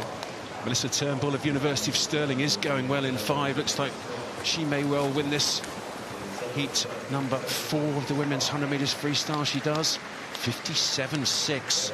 Well, her entry time 58.5, so 9/10 of a second inside her lifetime best. Go on, give us a smile. Well done. And City of Birmingham, how did she go there?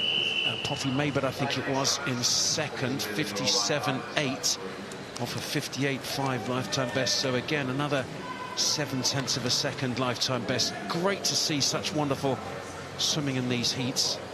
And that's heat 4. How did Poppy go, Paul? 59.52, exactly a second away from her best time. She's the most successful Paralympian for the GB team. yeah, 59.52 for her. Melissa Turnbull taking that one. Poppy Baber in second, ahead of Evie Mackey, who's been on good form this week. The top three under the 57-second mark.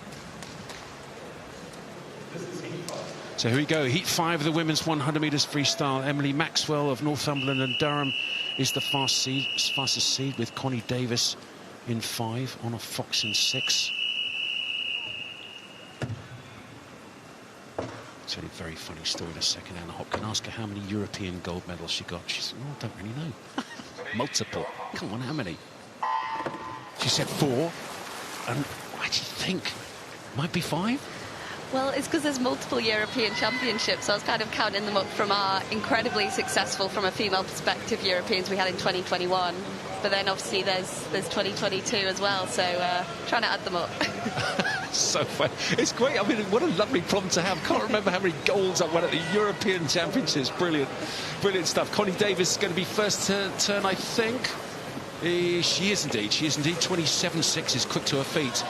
Now, what do they do here with about 35 metres to go? What sort of stuff do you do on 100 free? So coming off the wall, that second 50 is all about building through the 50, and you absolutely want to have enough left for the last 15 to really come into those legs and get your head down into the wall. So right about this point now, they're coming down into the last 15. They're going to be really going to the legs and hammering those legs into the wall. Well, hammering the legs, make sure she can touch the finish as well. That's the British record holder talking to you, Anna Hopkin. And she's just watched 57.55 Matilda Potter from Leeds win Heat 5, the women's 100 metres freestyle. And again, another 8/10 of a second lifetime best. So good to see. She entered on 58.3 as her lifetime best. It's now 57.5. Do you remember those days when you used to knock chunks off your lifetime best? Yeah, I mean, we're getting PB after PB here, and it's such a great feeling when you turn around and see that board, and it's a time you didn't expect to do. And, you know, this is only the heats, so, you know, if any of them get to make those B finals, hopefully they can go a bit quicker. Well, B finals, A finals, junior finals, para finals. There's plenty of finals to make. And that was Heat 5, City of Leeds. Great swim. 3-4 swimmers were there under 58 seconds. It's getting quick. So Heat 6. And you can see next to the name and lane number 3 on the right-hand side there, E. That means they're excluded from the finals. She's an international athlete, so great to see them in these heats. And really making them a special event. It's open for the heats, but it's British for the finals because we've got so many teams to choose. My goodness me, the selector's got a job to do here.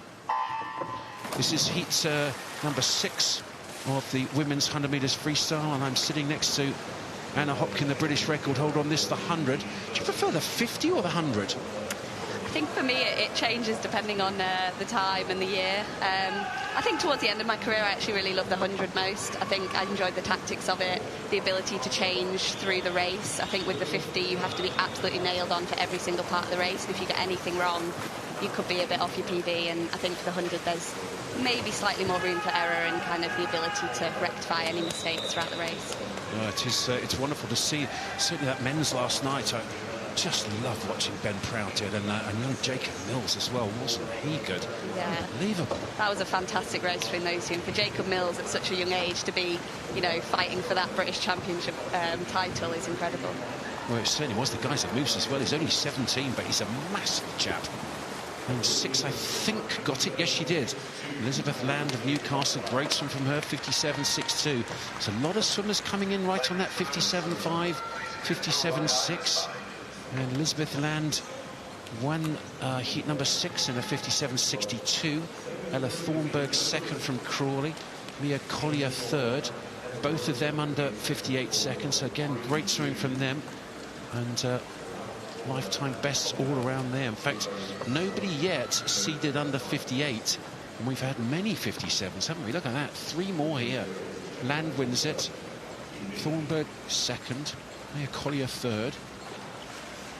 It's getting to the sharp end. I was talking to the guys earlier on, Anna, and there's the TV in the call room. There's a little TV screen in the call room. I'll just ask you in a second. Here's the lineup for Heat 7. Scarlet Orchard, the fastest seed, in lane number 4 for Loughborough. Do you, when you're in the call room waiting to go, the TV's there to let you know what's going on. Do you watch it? Do you watch how the other swimmers are doing in the heats before you? I think I do kind of tend to have a little look. I mean, there's two ways to looking at it. Do you want to know what the people in front of you have done, or do you want to just focus on your own race? That is interesting, and if you watch and something special happens, I wonder how it affects you. I'll ask you that in a sec, but just up there in lane 3, Bethan Cook of Birmingham, really good start from her. Also Charlotte Berry of City of Sheffield up there in lane 0 on the left-hand side of that screen. Super starts here. Let me just ask you about easy speed before we come to that. Such an important thing, and well, I don't know how easy this speed is, but it's serious speed. What is easy speed for you, and how do you use it? Yeah, it's an interesting term. It kind of sounds a bit of an odd one, because how can speed be easy? But oxymoron, isn't it? Yeah, you've kind of got to go as fast as you can without using all your energy down the first length, because obviously it's 100 metres, you need to have something to bring in at the end. I always like to think of it as arms out, legs back, so try and get as much speed as you can from the arms on the way out, bring the legs in on the way back. Love that, arms out, legs back. And look at that, well, she was full out, full back, Charlotte Berry. That's very good, 57.1. Wow, well, her season's best was 58.0, and she's just gone 57.1 to win heat 7 of 12. So we've still not got to the fastest cycle seeded heat, so we've got the 57.1. Charlotte Berry wins it, Jessica Hum second, Josephine Klein third, and Scarlett Orchard fourth for Loughborough. So arms out and legs back. Really? That's interesting, isn't it? Arms out, legs back, yeah, heads, shoulders, knees and toes. I mean, you're always going to, obviously, your legs are going pretty hard on the way out, but I think any swimmer knows on a kick set, if you do a max 50 kick, there's no way you're coming back to do another 50, whereas the arms can kind of take a little bit more, so it's just kind of making sure you've got something left. Oh, so important. That's here's the voice of Anna Hopkin, the British record holder, on this, the 100 metres freestyle. I think Fran Halsall still has the 50. How close did you get to that? She was outstanding, wasn't she? 23.9 from her, which is pretty fast. Wow. I got to a 24.3, but yeah, pretty hard to beat. Well, that's not bad at all, is it? 24.3. Well done, you. I think you can go and have a coffee with Fran Halsall. Didn't she own some coffee shops, do you know? Yeah, she did at one point. She opened a coffee shop, I think in Knutsford or something. But yeah, whether it's still going, it must be quite a nice career to have. Yeah, I would imagine it would get old quite quickly serving coffees, but I believe it went very well. Fran, if you're out there, let us know how it's going, what you're up to these days. It's 2 withdrawals in lanes 2 and 5 in this heat 8 of the women's 100 metres freestyle. We're going well up there in lane 4, actually. Is it? Yes, it is in lane 4. It's Emma Crocker of Loughborough University. It's pretty even down this second 50, though. My goodness me, really close. Looks like in lane 6 it's Hannah Woodcock of Swansea. Just got a nose in front at the moment, but it is going to be tight. Who's going to get the best finish here? Oh, it looks like maybe 7 got it. Yes, she did. Amy Davis of University of Nottingham wins 57.10. 57.29 was Hannah Woodcock. And third, Amelia Smith of Royal Tunbridge Wells, 57.1. Just focusing on that finish, how far out of the finish, Hannah, would you look? Oh, it's Anna Miley, Anna Hopkin. Anna, would you be focusing on the wall to try and make sure that you hit it perfectly? How far out? It's probably sort of the last 10 metres. You're starting to spot that tee, which is sort of the point about 2.5 metres out from the wall. You want to make sure you're finishing on a full stroke. You don't want to be finishing, you know, on half a stroke and missing that extra extension. Obviously, for me, not the tallest athlete, need to get the most of every single inch of that stretch. So it's really important to start spotting your wall early. I have to say, I used to love commentating you. You used to attack the wall like it was something to kill and eat fairly quickly thereafter. It worked very well for you, didn't it? Brilliant stuff. Really brilliant. So this heat 9 of the women's 100 metres freestyle, the last of the uncycle seeded heats. Harriet Rogers in lane 4. She's had a good meet. Great to see her back again. Sophie Davis in 5. 3 is Molly Baker. So heat 9 of 12. And right in the centre, it is a super start from Harriet Rogers. How much did you focus on starts and do training for starts? Because a lot of clubs say, oh, yeah, I'll do a couple of dives and then we get ready. But it seems to be such an important element of world-class 100 metres freestyling. Yeah, I did a lot of work on starts, especially when I moved to Loughborough. We have, you know, lucky enough to have the camera systems, underwater cameras. We can measure time to 15 and you can play around with your start and alter your underwater kicks, your breakouts to kind of try and get that timed 15 as quick as possible. And again, you just saw a cracking turn there from lane 4, Harriet Rogers. And camera kit, that's quite interesting. What are you looking for from the camera kit? I mean, you can see position on the block and how that affects your entry into the water. And then you can look at speed of your underwater kicks. Do you want high frequency, lower frequency, and speed into the breakout? There's a load of things you can look at. It's great. Well, so we'll talk about speed and frequency. She has done a super swim there, Harriet Rogers of Loughborough. Excellent speed, 56.0. And that is right on her lifetime best. Well done, Harriet Rogers. And Megan Higgs coming second, Honey Osrin of Loughborough Performance in third. And the top 3 under 57, so it's suddenly got very quick indeed. 56.08 wins it from 56.71 and 56.75. Wow, that's very fast. Suddenly taken a big step up. And now we've got the cycle seeded heats. Abby Wood, the fastest seed, in 4. Evelyn Davis in 5. Abby Wood seems to be a great fun character, always very bubbly and chirpy. You've been a teammate with her for a while, how is she? Yeah, she's great to have on the team and in training. And I mean, she's such a versatile swimmer. She's incredible at the IMs, incredible at the freestyle. So much fun to have on a relay team, and a real consistent swimmer you can rely on. So yeah, she's got a fantastic career ahead of her. She certainly has, and she swam well at this meet. Won gold on the 400 medley under the qualifying time for Singapore, so she's going. And on the 2 IM, bronze on the 200 freestyle. So she'll be going for that women's 4x2, which qualified as well. She's had a great meet. Let's see how she can do here in lane number 4. Technically very good as well. The ISL International Swimming League, she really came to her fore, and her starts and turns there were brilliant.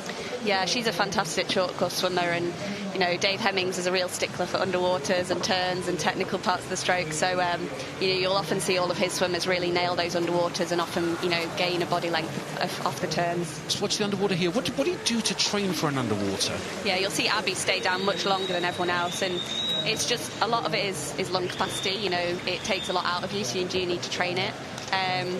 But yeah, just kind of power off the wall and really like using the speed of the underwater. You've got that streamline position. It can be quicker than actually swimming over the water, so it's an important part to focus on. Well, Evelyn Davis of the University of Stirling had a cracking swim here. Abby Wood was good off the wall, but I think slightly better possibly, if it is possible. Evelyn Davis, and that's quick, 55.09, the fastest in that, the first of the cycle seeded heats, and that's a cracking swim from Evie Davis. Wow. Yeah, that's great for Evie, and you know, there's a lot of girls coming through in the 100 free at the minute, and the final tonight could look different to what it usually does, and that relay is up for grabs, definitely. Well, it's going to look slightly different because there's not going to be an Anna Hopkin in there. Yeah, I feel a bit weird watching it and not being involved, and seeing the people I usually race on the blocks. I feel a bit nervous for them. Well, it must be very strange to be watching. I have to say, I'm delighted that you're here, but I've had so much fun commentating on you over the years from the commentary box, and it's been really fun. Here's an interesting one for me. Freya Anderson, I think, hasn't quite made the team yet in lane number 4. She's a fabulous 100, 200 metres freestyle with Freya Colbert next to her, but Anderson in 4. What would you be looking for her from this here? Yeah, there's probably a bit of pressure on Freya for this 100 free. Obviously, she needs to pretty much finish top 4 to try and make that team for Singapore. So she's got the back end, so she just needs to control the first 50 and use that strength that she has down the second 50. There is Freya Anderson in the centre in lane 4.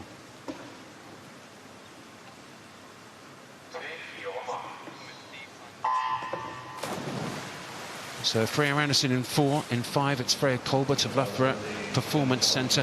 What would you be looking for from Freya in this particular heat? Because she doesn't need to go absolutely crazy, but certainly needs to make sure she gets through the final. What would you be looking for from her here? Yeah, I mean, obviously she made the B final in the 200, and she won't want a repeat of that in the 100. She'll want to be in that A final, so she'll probably give it a bit more in this heat, and to give herself confidence as well. I think, you know, she wants to go into that final knowing that she's had a good swim in the bag and that she's got something more to bring tonight. Well, she's started well as Freya Anderson right in the centre. This is impressive. It really is. In fact, it doesn't look like she's holding back. I thought she might do just enough. But wow, this is amazing. Well, 53.55 is the Singapore qualification time. You can't officially do it in the heats. You've got to do it in the final session. But looks like she's just testing herself a little bit here. So 54 low. Yes, it is. 54.3 wins it from Freya Anderson. Freya Colbert, who was the gold medalist on the 200 free, silver on the 400 IM. She's going to Singapore. Second place for Freya Colbert. She went 55.2. Third was Jemima Hall of Bath Performance. But what do you think of that Freya Anderson heats from 54.3? Looked pretty good to me. I think she'll be happy with that. I think she took it out pretty hard, but I do think she pulled it back in the last 10 metres, so there should be a little bit more in there tonight, and she looked happy at the finish, so I think it'll give her confidence going into the final. Well, Freya Anderson looking happy at the end of the heat. I could say I've not seen that too often. She's a lovely lady, but she's a hard taskmaster on herself, isn't she? She doesn't give much away. She's got a good poker face, but yeah, I think I've learned to tell when, you know, that tiny little smile, it does mean she's happy. Well, you keep your fingers and toes away from her when she's finished, because she'll eat all the villagers, let me tell you. Super lady, really is. She commentated with us last year for a bit. That was great fun. Here's the final heat of the women's 100 free, and Eva Akaro, what a meet she's had. She's in 4 with Lucy Hope in 5. Akaro, gold on the 50 freestyle, had a bit of fun, went for the fly, gold on the 50 fly, bronze on the 100 fly. What's she going to do here? I mean, she's just swimming out outstandingly well. Yeah, I mean, I'm excited to see what she'll do. I think she'll be coy in this heat, I think. She always drops quite a lot from heat to final, so I think it'll be really interesting to see what she can do tonight. You know, she's got so much talent. She's still so young. Yeah, she's got an interesting stroke as well, hasn't she? No, I don't know if you can see up close there, Anna, right in the centre. She's got a slightly jerky stroke, not as smooth as you'd expect, but my word, she's powerful. Yeah, she breathes every 2, and she's got quite a high head when she swims, actually, but it obviously works for her, and you'll often see a lot of the guys breathing every 2. I tended to breathe every 4, but, you know, it's clearly working for her. She's going incredibly fast, and she looks great coming into this last 5 metres. Oh, she really does. She's going to go, what, 54 something, 54.95, there we go. So 54.9 for Akaro. Job done, I think. We'll ask Anna Hopkin in a second. I'll just give you the first, second and third. It was Akaro winning at 54.9. Second was Erin Little. Good swim from her, 55.3 in second. And Lucy Hope third, 55.5. Let's hope that's good enough for the final. Could really do with Lucy in that final on that women's 4x100 relay. Theodora Taylor fourth. Let's have a look. There we go, confirmation of the result there. Didn't Akaro look good down that second 50? God, she looked so chilled at the end. She barely took a breath, I think. She just looked like she'd done a walk in the park. So excited to see what she'll do tonight. Well, she's the world junior record holder in the short course 50 metres freestyle. Let's see the qualifiers for this evening. That's a wonderful heat swim from Freya Anderson. That really impressed me, 54.3. She's fastest in, but Akaro's in second. Evelyn Davis third, but look who's in there. Everyone. Colbert's in there, Little's in there, Abby Wood. Lucy Hope's made it. That's great news. And so's Theodora Taylor. Well done. Oh, Sky Carter missing out by just 8 100ths, but she'll be in the junior final. There's lots of finals to swim in this evening. So looking forward to that final, Anna? Yeah, it'll be interesting. It's a real mix of young talent coming through, and then kind of the standard lot that I've been racing for years. So it'll be really interesting to see who comes on top tonight. Sitting here next to me in the commentary box watching 100 metres freestyle, do you feel a little bit weird? A bit strange, but I don't know if I'm missing the pain of that last 15 metres in the 100, especially for me. I always took it out hard and paid for it at the end, so feel a lot more chill sat here, I think. Well, I've got to say that your commitment has always been brilliant, and Anna Hopkin, British record holder on this 100 metres freestyle. It's been wonderful to see, and how you brought that relay home back in Tokyo to Olympic gold and world record. What's it like to touch the wall on a freestyle leg at the end of a relay, having had people like, I don't know, Adam Peaty in there and Kathleen Dawson and Jimmy Guy? You're the one who touches the wall, you're the one who stops the clock to Olympic gold, and you're the one who breaks the world record. How does that feel?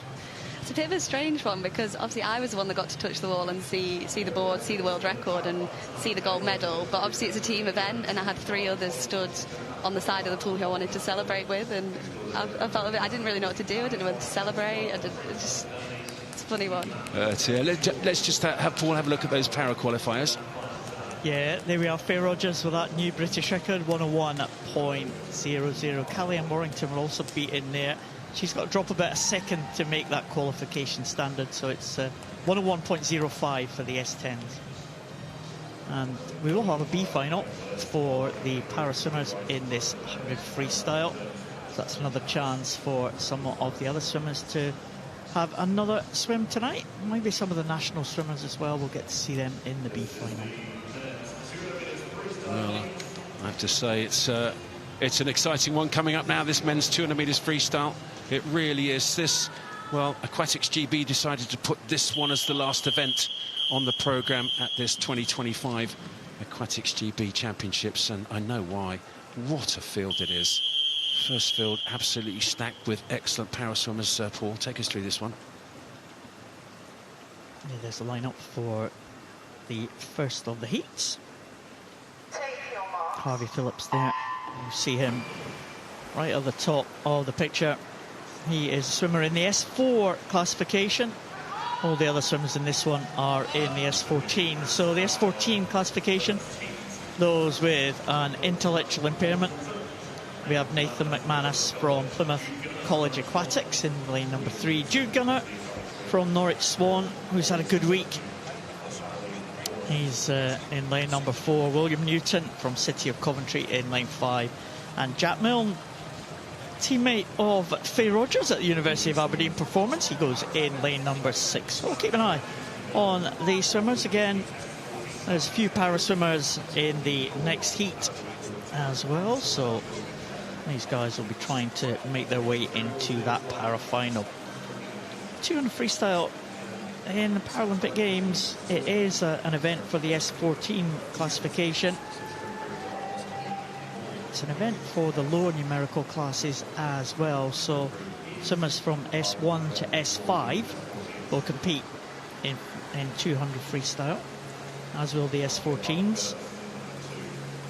But the distance freestyle event for S6 is through to 13. It's a 400 freestyle, so that's why we're only seeing 2 classifications in this 200 free. Nathan McManus and Jude Gunner actually going well in lane number 4. Jude Gunner had a great swim to win bronze in the 100 butterfly a few days ago. He's a teammate of Will Ellard, who's been on record-breaking form. He set that, well, he equalled the world record, his own world record, in the 100 freestyle a few days ago. The 3rd time he'd done that time.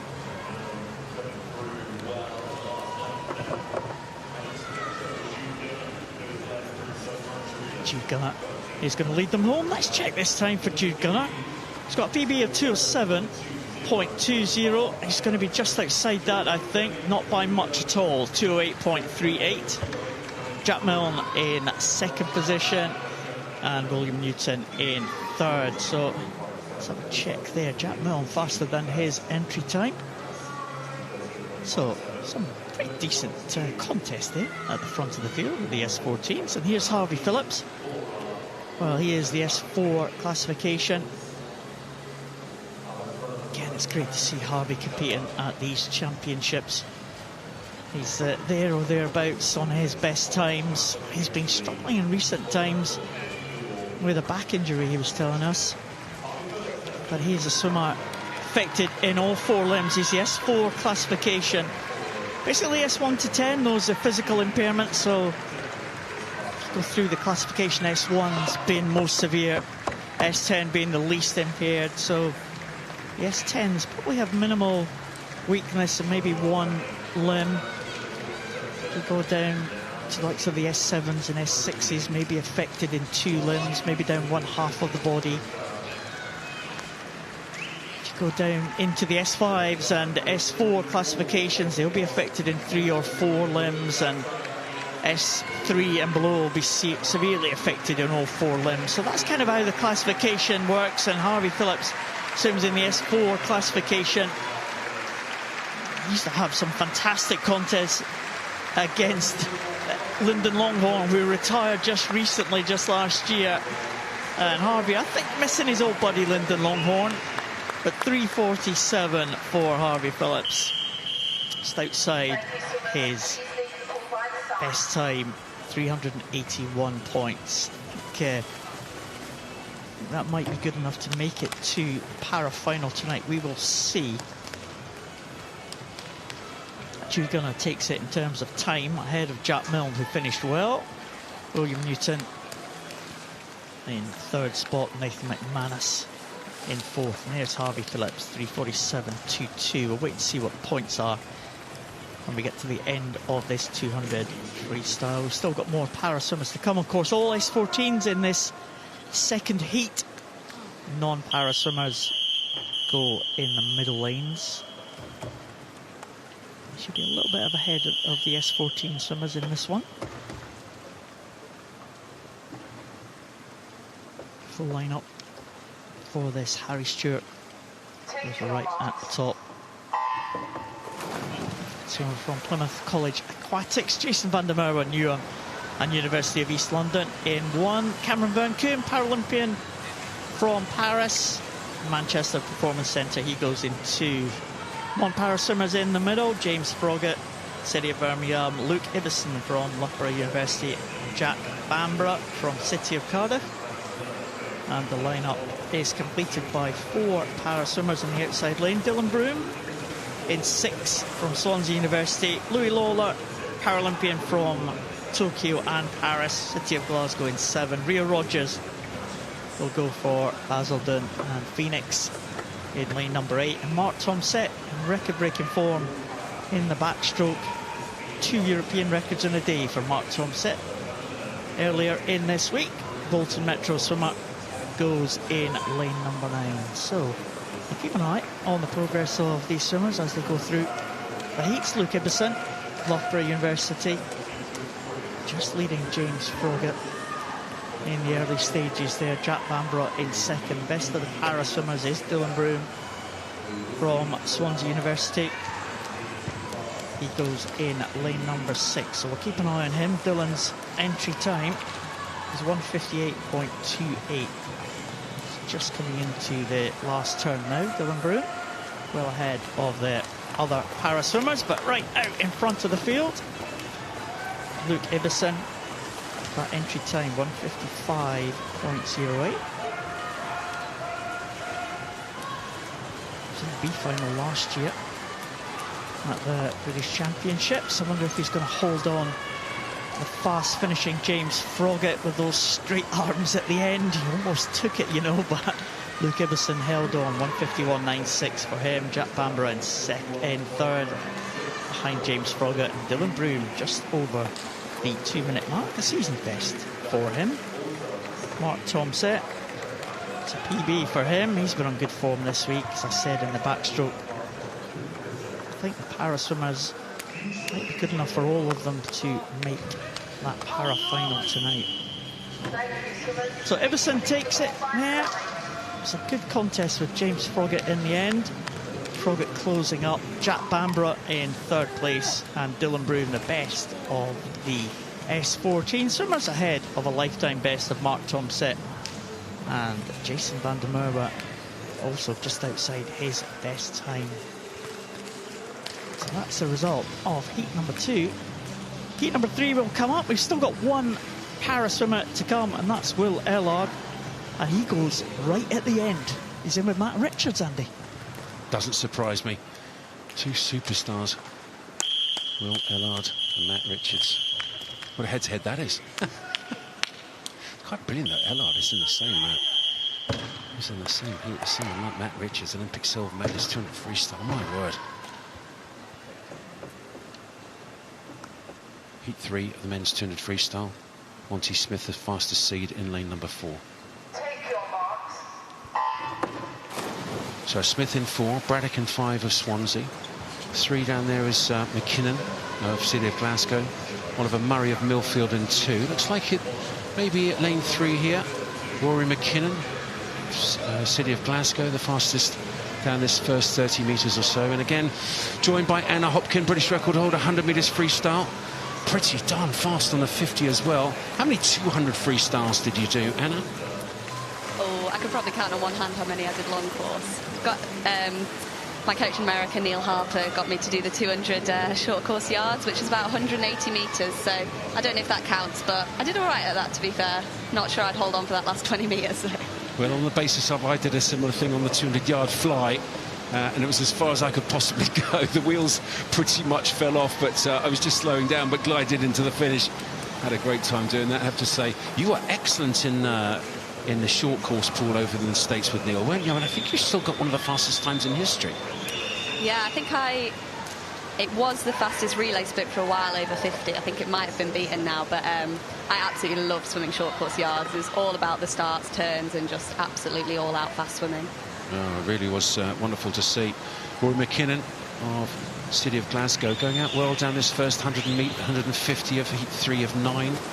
This men's 200 freestyle. Looks like Slater, though, in 7's just taken over. Zach Slater of Edinburgh University in 7, and the big boys on this side of the pool really charging. Slater in 7, in 9 closest to us it's Jacob Arman of Swansea, and still going well in the green hat is Monty Smith right in the centre. So it looks like it is going to be Zach Slater with about 5 metres to go, just coming into this red here. Oh, it's charging in the centre is Smith. Who's going to get it?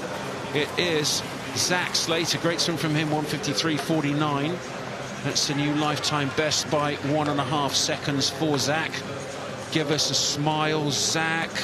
Come on, he's still looking for his time. Oh. You know, Anna, I've got a complaint to make on behalf of the commentary team. I don't know why I'm asking you, but anyway, could we please ask the swimmers when they smash their lifetime best to at least give me a little bit of a smile so mum and dad back home can go, yeah, look at my beautiful boy. I know, it is interesting, isn't it? I'd be chuffed with that. 1:53.4, fantastic. So Monty Smith second there, and Jacob Arman third.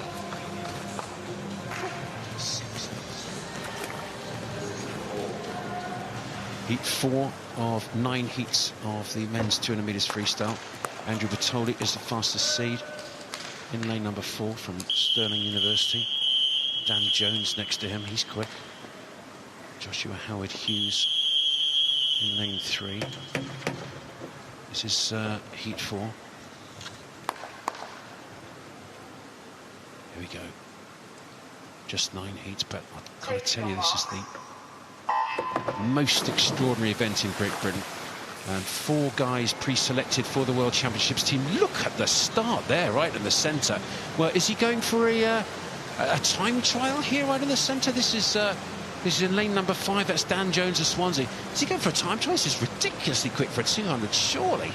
I mean, Dan Jones, I'd say, is more known for his sprinting. So either he's taking it out very, very hard, or he is going for a time trial. I'm not too sure.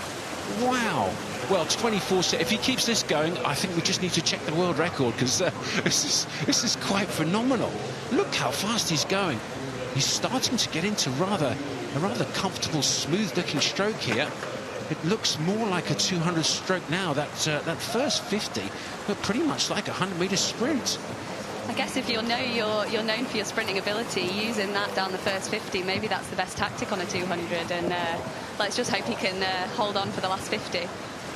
Well, his lifetime best considerably faster than his entry time of 1:53.9. His lifetime best is 1:49.7. And this is very fast indeed. Well, that first 25, Annie, we're talking earlier about easy speed. Just give us another, on a 200 free, how do you get speed but easy? It's kind of trying to use the power through the stroke rather than thinking about, you know, stroke rate as high as possible or kicking as hard as possible. It's how can I maximise every single pull through the water and maintaining an excellent high body position as well on top of the water. Yeah, it really is.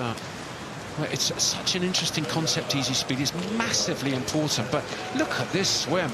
Well, somebody's trying to go with him. Sam Sutcliffe of Ramsbottom. Good on you, sir. But Dan Jones, a clear winner. Look at that, he's gone 1:49.7. little bit of a glide in, but I can tell you what, it's a new lifetime best by an enormous, and it doesn't matter, 1/100th of a second. Well done. That first 25, off the scale. He looks a little bit like that 100 metres Australian sprinter, does he? Kyle Chalmers. Yeah, does he? Actually, a little bit, yeah. Tiny bit. Yeah. Yeah, he obviously had to go pretty hard in that to try and make that final later on. Wow, that's amazing. You think that will make a final, an A or a B, 1:49.7? It's a normally you'd say yes, but it's just stacked event in Britain. What do you think? I mean, he's done the best he could do. He's right on his PB. He's just gone under his PB, so you can't really ask for much more. And he's put out a really good marker for everyone else to chase now. 1:49. That first 25.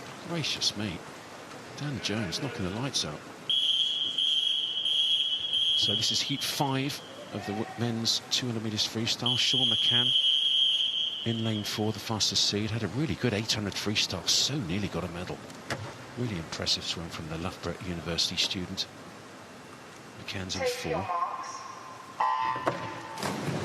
And 3 is Matthew Baker of University of Bath.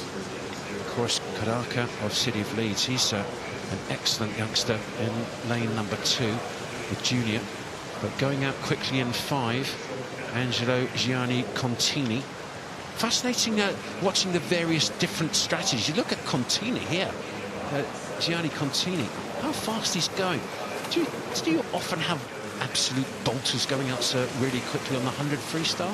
Well, I was probably one of them, to be honest. I think if you looked at my race plan versus Freya's, we both just like to ignore each other because I'd be going out quick and she'd be bringing it back down the last 50. So you do, if you know that you're taken out fast, you always have to ignore everyone else around you. Well, we've got another Dan Jones here. He's gone out super quick down this first 100. What's he splitting here? We had a 52. Yeah, we've got another one. 52.7. Wow, 27.9 on that last 50. And wow, this is exciting. I've got Dan Jones on the headphones on the commentary here. Dan, that first 50 metres was something, but I thought you were going for a time trial. Yeah, just try and carry that easy speed. That's tended to what one of my best advantages is, and that back end's a bit tough.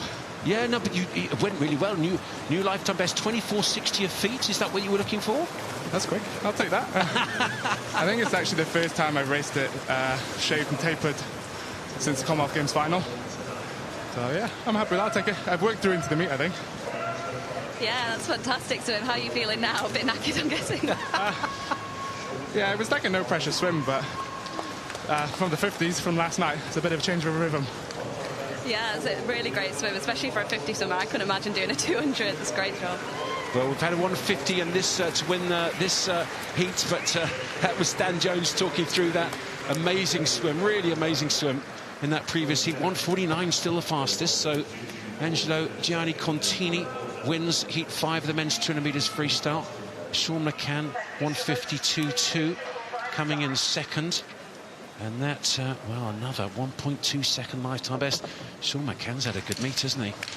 Gracious heavens. Here we go, confirmation of the result of heat 5. Angelo Gianni Contini wins it. Loughborough University, his teammate Sean McCann in second, and Llewellyn Porter third. Matt Baker in fourth. Great to see so many lifetime bests here. It really is 2 huge lifetime bests to win the last 2 heats, first and second. Heat 6 of 9, the last of the unseeded heats. Then we got the fastest 30, and we got some big boys coming in there, I've got to tell you. Stefan Kraviec of Edinburgh University, the fastest seed in 4. Really looking forward to these last 3 heats, the next 3 after this, but hopefully some fireworks to come here. Take your marks. So the 6th heat of 9 heats of this men's 200 metres freestyle. And a very good underwater phase, and up into his first stroke was Kraviec of Edinburgh University. Anna, just on that, the breakout into the surface, I'm always fascinated to see. How much did you focus on that first pull, and then what did you do to make sure you kept the momentum going into those first few strokes? Yeah, it was a big thing that I focused on. It was one of my strengths, we thought, my transition from breakout into swim. Obviously, if you break out too early and you're slightly under the water, it's basically like a break. You're just completely stopping yourself transitioning into that stroke, and you can feel it, especially on a 50 if you don't quite nail it. So it's something that all these guys will definitely be focusing on, and obviously in a 200 you've got 3 turns to kind of nail that as well. Well, hopefully we can, there we go, that's the 100 metres turn, and 52.8. But again, it's another quick one, and again there's clear water between his feet and the hands of the next swimmer. This is really quite amazing, the tactics on the fastest lanes in each of these last 3 heats. Yeah, I mean, when you think about, this is the one just before the seeded heat, these guys could be making that final if they can pull out something special. So, and that's the big one, isn't it? The 200 free final tonight. Everyone wants to be in it. So these boys will be looking for some fast times in these heats. Well, they really will, and Kravik's going very quickly here, 122 at the split there. But he can go well under 150, can bring this home. What's he thinking now? What's he got to concentrate on to deliver a really good time? You've just got to hold composure and hold your technique. He'll be hurting now, his legs will be burning, his arms will be burning, and you've just got to try and maintain that technique.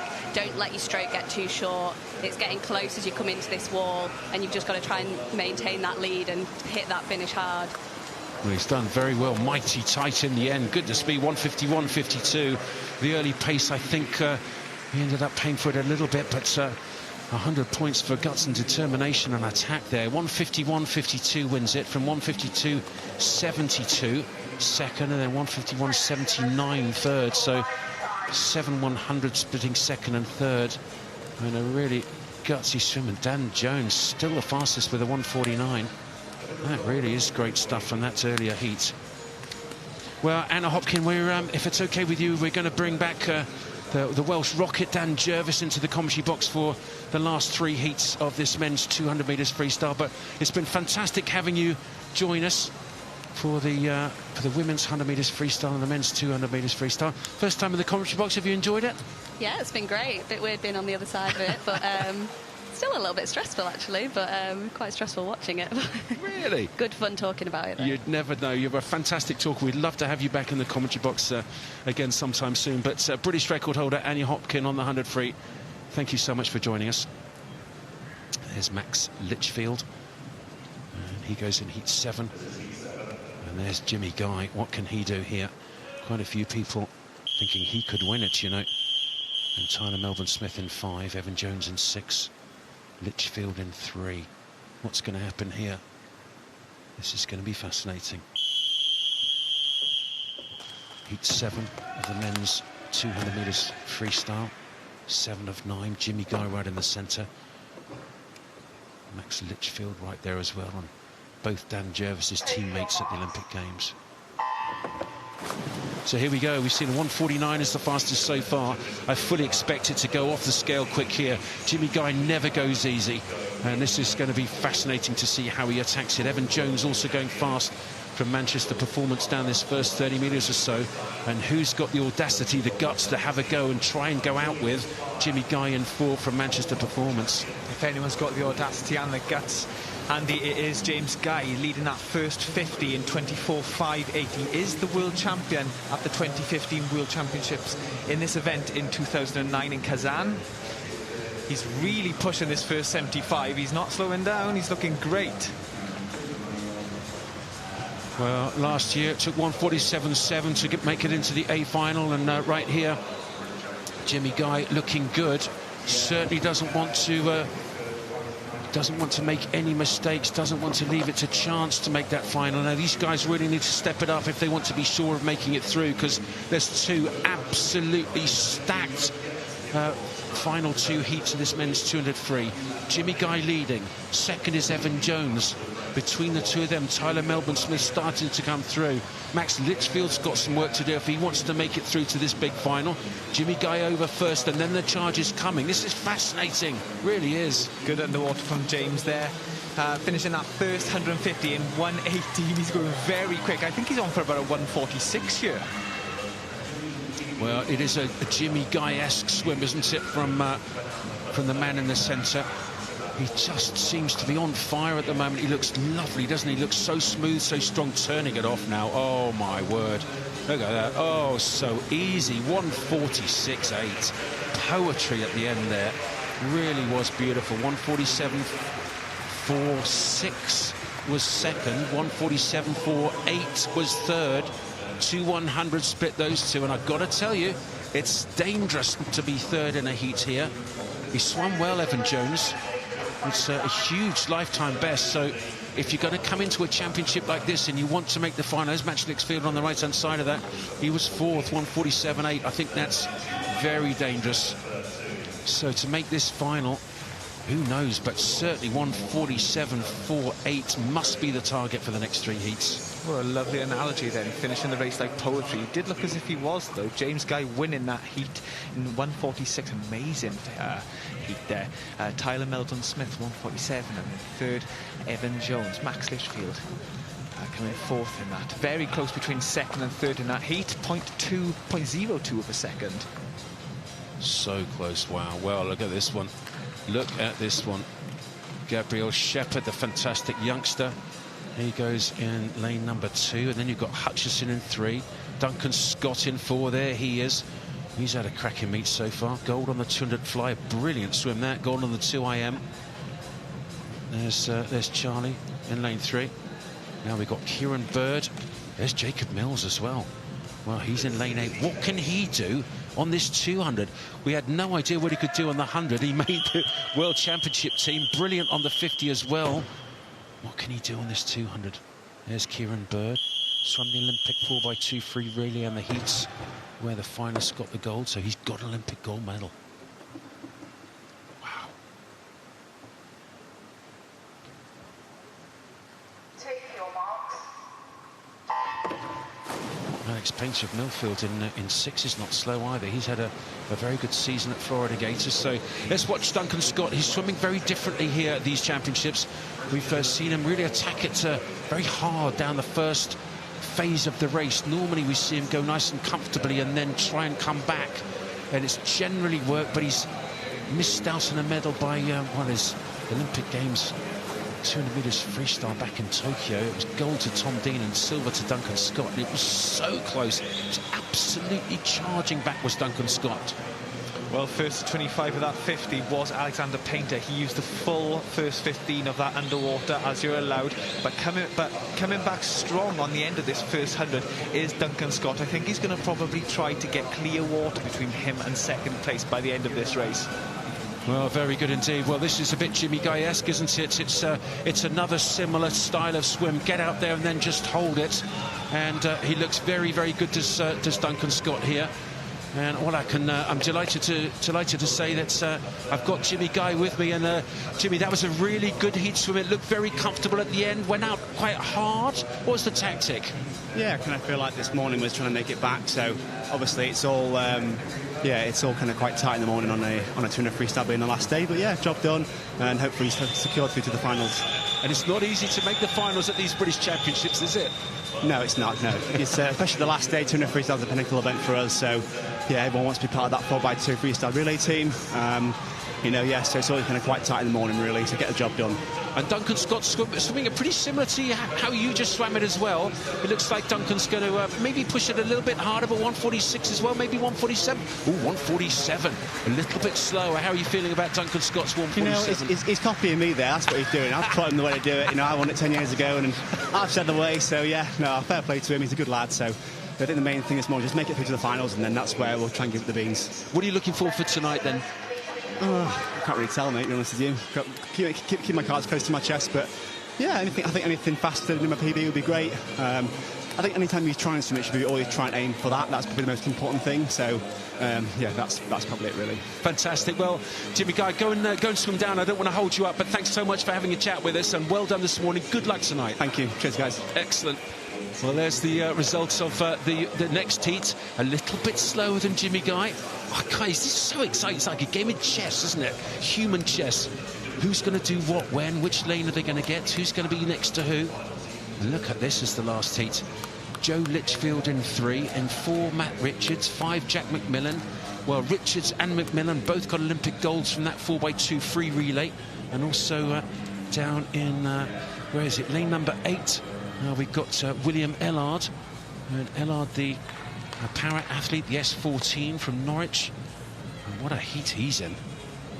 Yeah, he's the world record holder, Paralympic champion, Andy. Might go for that world record time. We'll keep an eye on that. Bringing news on that one. So there's Matt Richards, Olympic silver medalist on this individual 200 metres freestyle.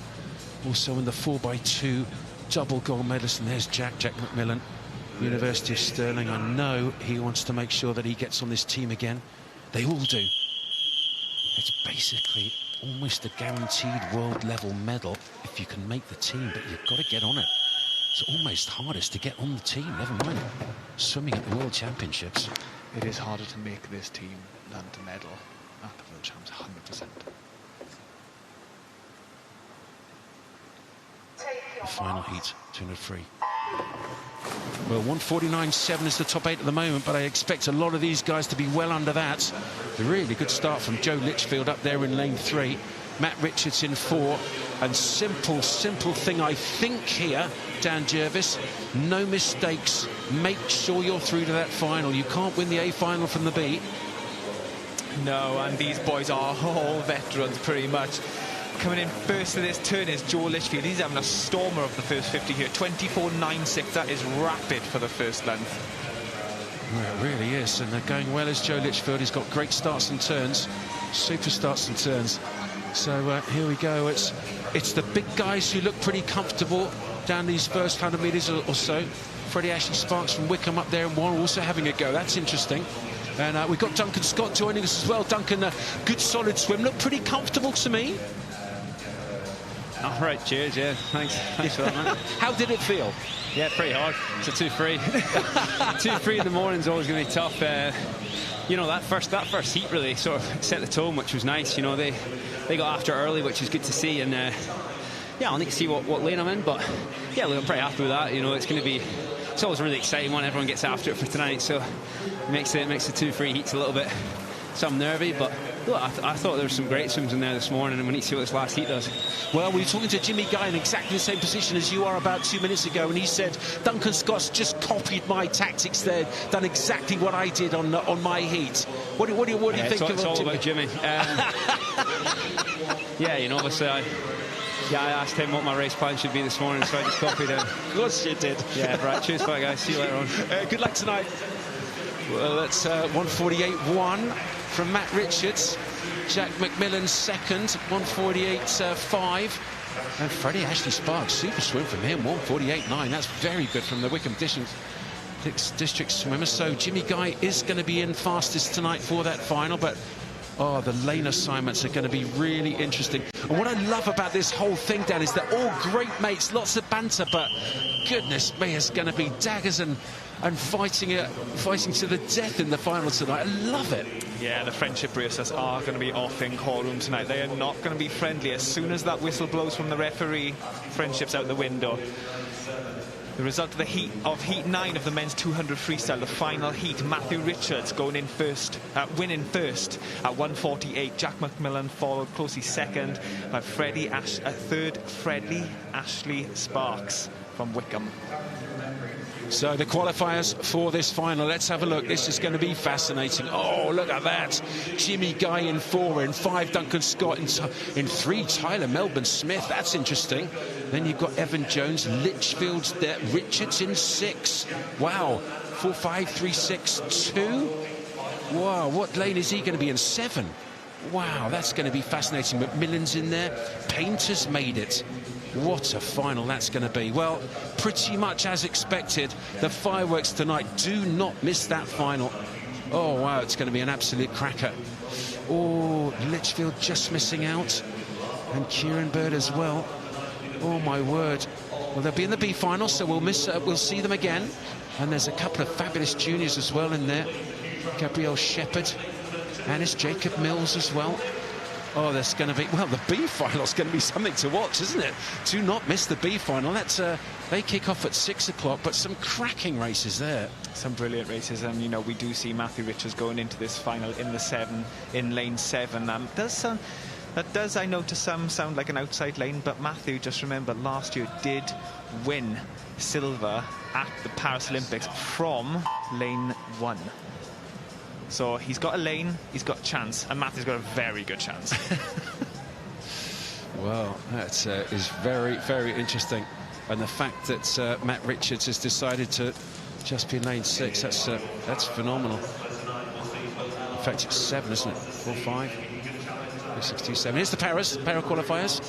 Yeah, we saw Will Ellard on that final heat there, Andy. He was right on world record pace through 150, just faded slightly in that last 50.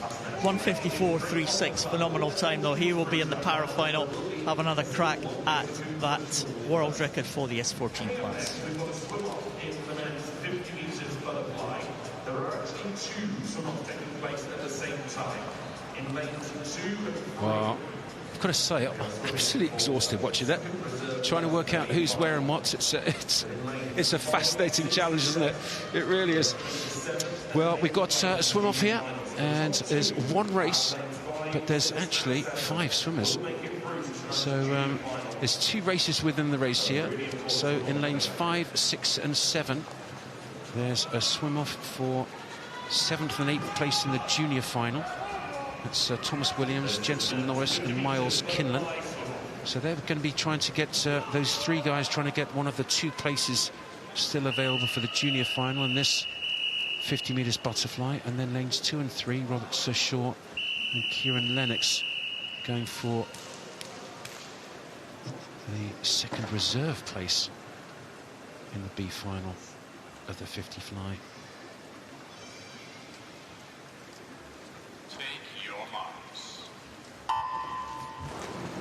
So it's a swim off in 5, 6 and 7. Maybe concentrate a little bit more on that, because that's up for 2 places up for grabs in this, the 50 metres butterfly junior final they're looking for. The faster 2 swimmers at the top there, but certainly this junior final, they can make it in the final, the first 2 finishers here. Doesn't matter what the time is, just get the touch. And who's going to get it? Looks like closest to us, it's Miles Kinlan's got the first of those 2 positions. Second was Thomas Williams. So really down the bottom there, the 2 final spots in that junior final of the men's 50 fly have gone to in lane number, well, forget the lane number, it's Miles Kinlan's got it, and Thomas Williams gets the 2nd spot. And Robert Shaw will be the 2nd reserve, and therefore Kieran Lennox the 3rd reserve, if that's the thing, in the B final of that men's 50 fly. Well, I can just tell you that I'm delighted to say I've got Matt Richards with me in the commentary box. Matt's a fascinating 200 metres freestyle, and that was a bit of a crowd, but he just decided to go nice and easy. Something like that, yeah. I mean, you know, I watched those heats before, and you've always got to kind of try and save as much energy as you can for the final. But I mean, watching Jimmy in that first one, I was like, oh, you're making this far harder work than I want it to be, Jim. But yeah, I mean, it was all about just trying to get that spot, get it as easily as I could. You know, there's only so easy you can go on a 200 free, but yeah, I'm happy with that. I think there should be plenty in the tank. Yes, and the tactics were fascinating, because we watched Jimmy Guy go out and then go easy once he was in front. Duncan Scott did a similar thing. You decided to swim it a little bit differently there. Yeah, I mean, you can almost sort of hold people back a little bit. You know, you can kind of sort of pace the race at your own sort of speed when you do it like that. So I kind of wanted to hold everything back, go as easy and smooth as I could, and then focus on practicing that good technique on the back end for tonight. And what are you looking for this evening? I mean, it looked really comfortable. You're going to be in lane 7, I think, which is, again, is just, I love it. It's just going to be so exciting, like a game of chess. But you're going to be in lane 7. So how are you going to go about swimming that final? I mean, nobody's listening, so don't worry, but just tell me the tactics. Yeah, I mean, look, from lane 7, you can still see everybody that's in the race. You know, you can see everything that's going on. I believe lane 7, that means that I'll be looking across the pool on the way back, which is perfect. I breathe to the right, so that would be really useful to be able to see on that back 50 where everybody is in relation to me. I know exactly what I need to do down that last 50 to get my hand on the wall. Do you feel any pressure? I mean, you're Olympic silver medalist, you've been double Olympic champion on that 4x2. You're coming into the British Nationals. Well, of course I'm going to make it. But this quality is unbelievable. Do you feel any extra pressure from those results? Yeah, I mean, look, the British champs for this particular event is always pretty much as stacked as a world final would be. You know, we've got Jimmy tonight, who's former world champion, multiple Olympic champion on that 4x2. Duncan, who's won pretty much everything there is to win on this event. You know, obviously we're missing Dino this year, but there's so many other guys in there who are going to be really pushing trying to get those relay spots, but also they want to try and push us and get into the individuals. So, you know, you can never write anybody off on this event, and that's part of what I think I love about it so much, is there's always something to prove. Well, it was a super 100 metres freestyle, pulled out the 50, which was interesting. In that 200 tonight in lane 7, unusual for me to be commentating on you there. Well done this morning, good luck tonight, and we're going to let you go and swim down because we want to make sure that you're ready for this evening. Amazing, thank you very much. Fantastic having you in the commentary box. Goodness me, how exciting is this, having a good old chat with the guys straight after the races. Fascinating stuff, Dan. Yeah, and Matt's such a lovely guy, you know, but, you know, nothing is certain in swimming, but I tell you what is certain. In tonight's final, it's going to be very quick, and it's going to be very loud in London Aquatics Centre tonight. It certainly will be. What a lovely guy to chat to. He really is.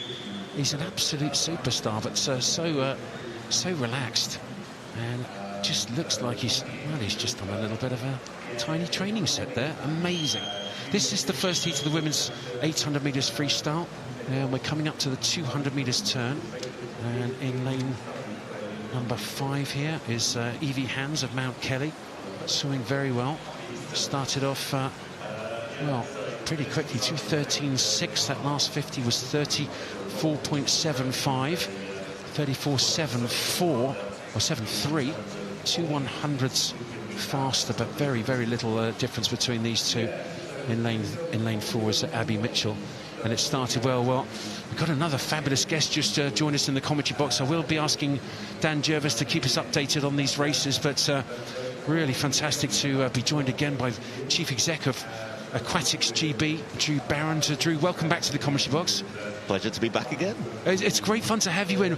How much do you follow the races? I mean, you must be fascinated to see how this men's 200 metres freestyle unfolds, and what drama in the morning heats. Unbelievable. I've basically become like a rabid fan across this week. Join the club. Slightly ignoring the day job that I should be doing and just focusing on the swimming. So no, I mean, again, great racing. I mean, obviously, Jimmy's gone really fast there. It's going to make it really interesting in terms of the lane draw, I think, just in terms of how they actually race against each other tonight. But stacked field again. I mean, you know, see if we could beat the drama of last year. Yeah, well, yeah, good luck with that one. Having said good luck with that one, the drama of last year at the Olympic trials was quite fantastic. What sort of stuff do you as Chief Exec look at to try and make sure that not only can you repeat that, but maybe try and even increase it if it's possible on a race like the men's 200 free? Yeah, absolutely. I think it's a lot of it's about the promotion of it and trying to big these things up as much as humanly possible. I mean, in an Olympic year, it kind of does itself because there's so much at stake. But I think when you go into the next year and trying to make that as exciting, as important, you know, you have to really put the context of these things. So, you know, clearly, obviously, all eyes on Singapore. But, you know, in terms of tonight, it's just a fantastic race, and we should just be building it up as a fantastic race. And a lot of that comes into the way that you know, position content on social media, you know, the way that we big it up through the TV coverage. You know, let's get everybody hyped, let's get everybody excited. You know, and then it tends to deliver itself, and then it's just down to, obviously, the swimmers to deliver the goods on the diet. Indeed. Dan? Now, coming into this 400-metre turn, the halfway mark of this 800 metres. We have a good race going on our hands here, Andy. There's Evie Hans in lane 5, who's taken the lead a little bit at a 4:34.15, but followed quite closely by lane 4, Abby Mitchell, in a 4:35.19. Looks like they're having a good fight out there, and we used to have a saying in Swansea. I forgot what the saying was in Swansea. I'll think of it. I think it's Borodar to start with, isn't it, or something like that? In the next update, everyone, I will remember it. There you go. Well, we've got a really decent start there from Evie Hans in 5 with Mitchell in 4. But coming back to the Chief Executive, how lucky am I to have a good old chat with the boss? So you were talking this morning about keeping that the ball rolling in terms of the atmosphere. Are there any tickets available for tonight? Because, I mean, if you can get down to this pool. Absolutely. So the normal block that we have is sold out, I'm afraid, but we've actually just been looking literally about 5 minutes ago about opening up one of the further blocks down the diving end. So yeah, press your fingers on the buzzers, go visit aquaticsgb.com, get that last few tickets, and you're going to see some fantastic racing.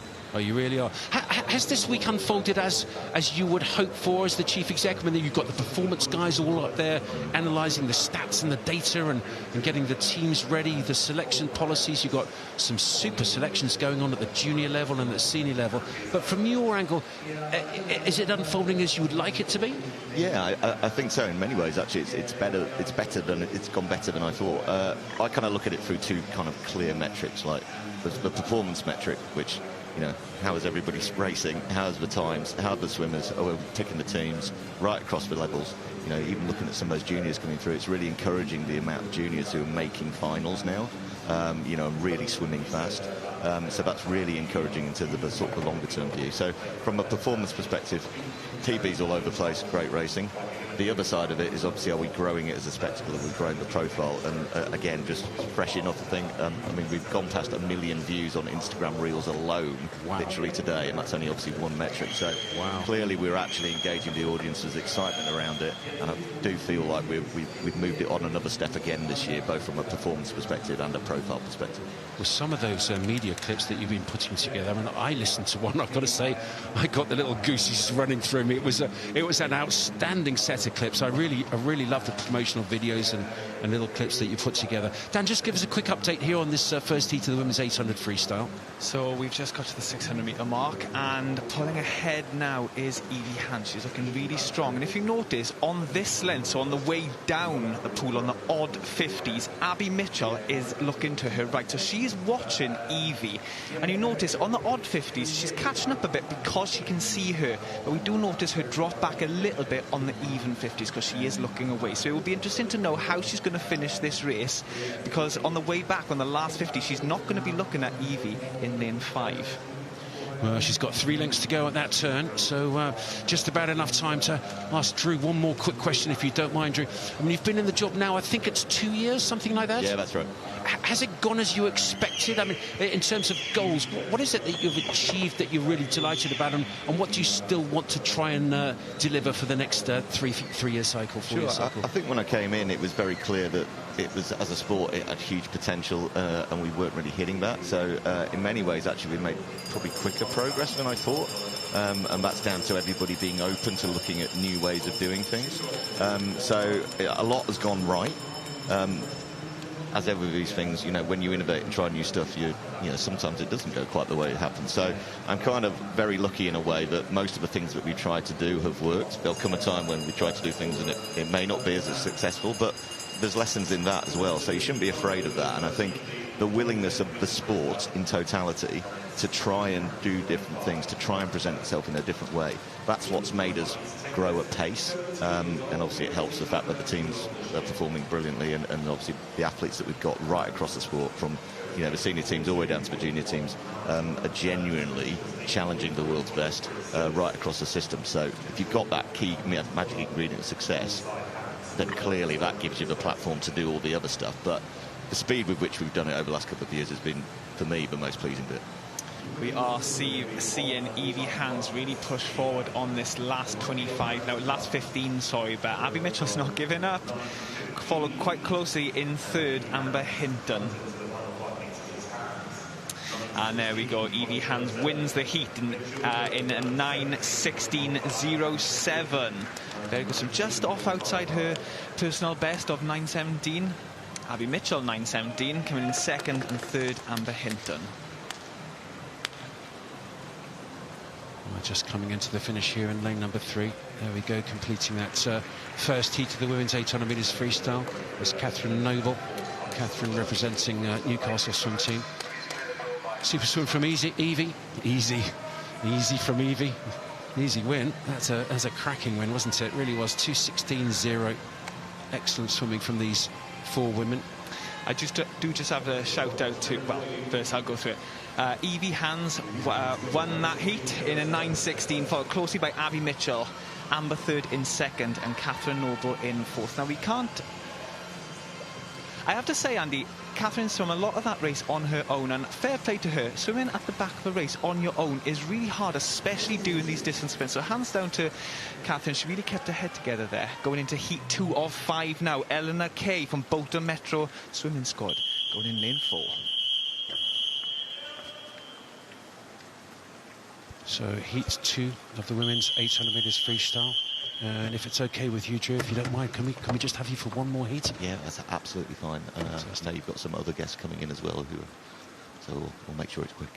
No, we do. It's a fantastic guest this morning. Really exciting. Excellent stuff. So again, Dan Jervis, will be keeping us updated on these races this morning, with Eleanor Kay, the fastest seed of Bolton Metro in lane number 4, Isabel Hall from Leeds in 5, Jasmine Hall from Basildon in 6, and a full 10 lanes being used here. Absolutely wonderful facility here. I can't get over just how amazing this whole pool is. I mean, the design is stunning. It was built for that Olympic 2012, and it still looks in pristine condition. And Chief Exec of Aquatics GB, Drew Burnham, to have a facility like this to hold our championship trials in, it must be, one, a joy for you, but two, make it slightly easier, so when you go to something like the Olympics and the hall is enormous, you kind of feel like you have helped prepare the British swimmers as best you can for that atmosphere that they're going to walk out in the majors. 100%. You know, at the end of the day, when creating a spectacle, you need the facilities to do it. And obviously, quite a lot of countries aren't as lucky as us, but they don't have facilities like this. You know, there's no doubt that when the athletes go to the major events, you know, these are the kind of arenas that they have to perform in. So, you know, being able to acclimatise yourself to those kind of venues is a really key part of preparation. And I think, you know, I spoke to quite a lot of the athletes this week, you know, having those cameras in their faces and the crowd and the, you know, the sheer sort of spectacle that we've got in one of these, as you say, theatres, you know, that's really helpful for them in terms of being able to perform at their best when the pressure is really on. Well, it is wonderful, and I have to say it's something that I really wish I'd had a little bit more of when I was swimming, and Dan Jervis, I think, has benefited extremely well. Double Olympian on that distance freestyle, Olympic finalist on the 1500 freestyle. Drew, I'll come back to a question I think I asked you a couple of minutes ago, and I think you answered one piece of it, so I'm going to go back and see if I can get you to answer the other piece. And it's really on what you've done so far that you're really quite proud of and that you've delivered and it's worked well, which was that social media bit and getting the sport highlighted with your 1 million hits, and that's amazing. What is it that you're going to try and pick up on from now, delivering into Los Angeles in 2028? What would you like to try and achieve between now and then? I think there's a number of different things that we need to do, and again, if you keep coming back to those kind of two core metrics, like, is our performance growing, and then are we growing the sport? So clearly on the performance side, you know, we've got to look at different innovations that are really going to help us to challenge. You know, yes, the reality is that we're all going quicker, but so will the rest of the world. You know, so you've got to be careful of that gap that you have, that you're trying to close it, and that's hard, and it takes a lot of different thinking. And obviously the performance team that we've got in the sport in this country are fantastic in terms of looking at new ways and not being satisfied just with, hey, yeah, we've had success, and we've got good athletes, and it'll just naturally happen, because it won't just naturally happen. You have to try different things. So from that perspective, we've still got lots of work to do over the course of the next few years. From the growth perspective, I think we need to broaden out and look beyond this event. How can we create more consistency in terms of giving the fan base and the audience more access and better connection to the sport? It can feel a little bit sort of choppy in that it happens obviously this week, then it'll happen at the global meet, but then that's it. So, you know, we've got to find more ways to actually deliver those connections almost like week in, week out. And obviously the digital media part is a big part of that, but also we should be looking at different event formats and different events to try and make sure that people can follow it. It's not the easiest sport in the world to follow the success, to be honest. Some of the formats of how it's been presented on both a global basis and a domestic basis, it's almost like we put barriers in our way sometimes. So we have to look at how do we connect events together and build a narrative across a season, regardless of what's happening as the big event in that year. Indeed, fascinating stuff. Dan, just give us a quick update here on this, the second heat of the women's 800 metres freestyle. So at the 350 mark, we are seeing a very good, strong first half of the race from Edith Price. It looks like she's placed it quite well the first 100, but next to her, Amy Kenworthy is coming back quite strong. She's got a really good eye for who's in front, but she is looking at lane 2, Ellie Hull, who is going to come first in the first half of this race. So she finishes the first 400 at 4:15. 4:30.15, 4:31 for second. So there is a good race going across the field here. There is a big gap between them as well, so they may be able to see each other, they may be not, but I am noticing Ellie on the way down on the odd lengths is looking away from the other swimmers, so she doesn't know where they are until she swims back up to the start end on the even lengths. Well, thanks for that, Dan. Good update. Stay on it, because I'm just going to ask, Chief Exec of Aquatics GB, a couple more quick questions. Fascinating to have him in the commentary box here. It's also very important to stay on top of these swimmers. Well, you can see the spectator area on the far side. That really is for the athletes and for the coaches and for the selectors.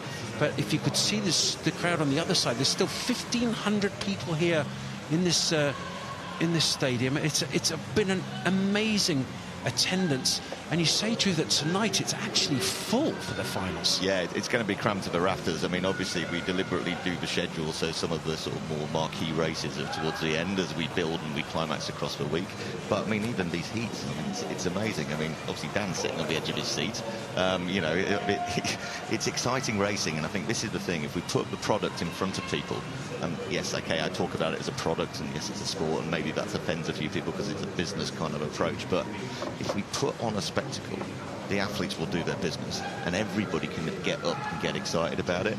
And it's little things like the engagement that we've had. I mean, you know, t-shirt cannons and you know, and funny things happening on the screen, and you know, getting the athletes down, you know, close to the fans so that they actually feel really connected.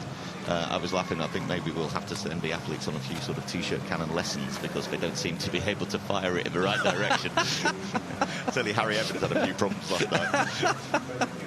Well, I know you've got a couple of really fun ideas as well. We'll come to those in a sec, because if we can get Dan to just update us again. So we've got 200 metres left of this women's 800 freestyle. It's looking really good for Ellie Hull. She's looking really strong. She was leading at the 500, and she will still be leading at the 600. Now, I found the court that we had in Swansea, and we've seen it in plain sight in lane 7 and 6, and just about in that court in lane 8. It is to use each other, to push each other. Yes, you are competing against the people next to you, but you can also take positives from that. You can fight against each other. Tell me again slowly, what was it again, the quote? Use each other to push each other. Oh, I like that. I like that very much. I would like to take full responsibility for that quote, but I can't. I got to give it to my coach, Adam Baker. Oh dear. Just quickly, because there's not a lot left in this heat, and we've got to let him go. But Chief Executive of Aquatics GB, Drew Barron, is with us, and you were talking about innovations and lots of fun things, trying to make it fun. You had a diving display, which I have to say I really enjoyed. A synchro display's come on as well, and one of the things that you have got going this week, which I think is great fun, is Win a Swimmer. Tell us about that one. Yeah, absolutely. And again, it's a bit of fun, but there's a serious point underneath it. You know, we do have a problem with school swimming in this country, in that I think the stat that always stands out in my head is that 50% of kids at primary school from the poorer communities are leaving primary school not able to swim 25 metres. We're an island. That's dangerous apart from anything else. So obviously, you know, anything that we can do in terms of the profile of our events and our athletes to shine a light on that, and obviously having a bit of fun with it and being able to provide that inspiration by winning a swimmer who can then go down to that school and talk to the kids and really get them excited about swimming is a fantastic thing for us to be able to do. And I can tell you now that the number of entries that came in last night nearly crashed the website, so people are engaging with it. Tell us very quickly one more time, how do people enter? If you go onto aquaticsgb.com, there's a big banner saying Win a Swimmer. Just click on that. It's a very, very short entry form and everything's good. It's also, I believe, on the screen as I'm talking right now, so scan that QR code. Get in there and let's see if you can bring an athlete to your school. How exciting would that be? Thank you so much, Chief Exec Drew Barron. Straight into Dan, if you don't mind. Well, this has been an excellent heat from Ellie Hull. She really is pushing forward. Now, her PB in this event was 9:14. Woo, a 10-second personal best this Sunday morning for Ellie Hull, followed by Edith Price in lane 8. 9:08, another massive PB, and so also to Jasmine Hall. Oh, we've seen the PBs falling this morning, Andy. It was really good to see Jasmine and Amy have a good fight out there. Well, they clearly have been using each other to push each other. Dan, I like that quote. Might have to get that tattooed next to some of those other ones that you got on your arms and legs. But anyway, super Heat 2. Can I just say a huge thank you to Drew Barron, Chief Exec of Aquatics GB. I know you're a very busy man, so thanks so much for joining us and sharing all those ideas and thoughts. Yeah, no problem. I'm leaving with Dan's inspirational quote ringing in my ear, so it's all good. Thanks, Drew. And the results of that Heat 2, Dan? Ellie Hull, as we said, with the 10-second personal best, 9:04. Edith Price from Mount Kelly second, and Jasmine Hall in third. That was a great fight out in that last 50 from Jasmine Hall and Edith Price. It certainly was. Edie Price doing 800 freestyle. That's good to see. And we talked quite a lot about juniors, and when you're a junior swimmer and even starting a senior career, you may not have as your favourite race your best event then, the event that you end up being best at. And I've got another guest coming to join us fairly shortly, who I know will be dying to talk about that. Just get you into this heat 3 of the women's 800 metres freestyle. Dan, who's in heat 3 here in this women's 800 freestyle? So we're seeing Sedona Reid in lane 4, fastest seed in this event, well, in this heat this morning. Evangeline Belt in lane 5, and she is next to Ella Smith in lane 3. Now, we already are seeing quite a strong start from Evangeline Belt in this first 50. It's all about pace in this 800. You do not want to go out too quick, because if the quicker you go out, the more you are going to fade on the way back. Just before we go any further, Dan, I just need to say I was just in the foyer a short while ago, and a gentleman came up to me from one of the schools, some great schools programs in Britain at the moment, and he said, "Really loving your commentary. Thanks very much, but I've got to tell you that my daughter thinks Dan Jervis is much better than you are." Absolutely not. I disagree with her daughter. So I said, "Thanks, buddy," and I just kept on walking. Honestly, everyone listening back home, this is my first time ever doing commentating, and Andy has been my guardian angel this week. Not at all. Not at all. It's been great fun. It really has been fantastic fun to have you in the commentary box. But I just thought I'd pass that on. There's a young lady somewhere in the country who she thinks I'm all right, but she thinks you're fantastic. Dan will be making sure that we're right on top of these heats this morning, of these 800 metres freestyles. We've got 5 heats for you this morning. This is heat 3. And we've already had some fantastic guests, haven't we? Brodie Williams on that 200 metres backstroke. We've had Anna Hopkin on the 100 free. We've had the chief exec of British Swimming already, Drew Barron, joining us and telling us about how he's doing. And, excuse me, breathe in and swallow at the same time. It's not a good idea. And I can tell you that Nathan Hilton has joined me. Actually, would you mind just a second, Dan, just give us another update while I clear my throat? Excuse me. It's okay, Andy. Yeah, we come into the 200-metre mark now, and it looked very, very well placed is Maisie Dickinson from Wickham District. We know they've got a very good distance squad there, and she looks as if she's going really well on this first 200. She touches the wall first in the first 200, and a 2:12. Finished quite closely by second place in that, Evangeline Belt. Now, we saw Evangeline Belt go out quite quick in the first 50, so maybe she pushed her a little bit too quick on the first 50, but she's got time to bring it back. But having a storming first 25 of this third 100 is Maisie Dickinson. She's looking right, she's looking to her left, so she's looking right over the rest of the field. She knows she's in front.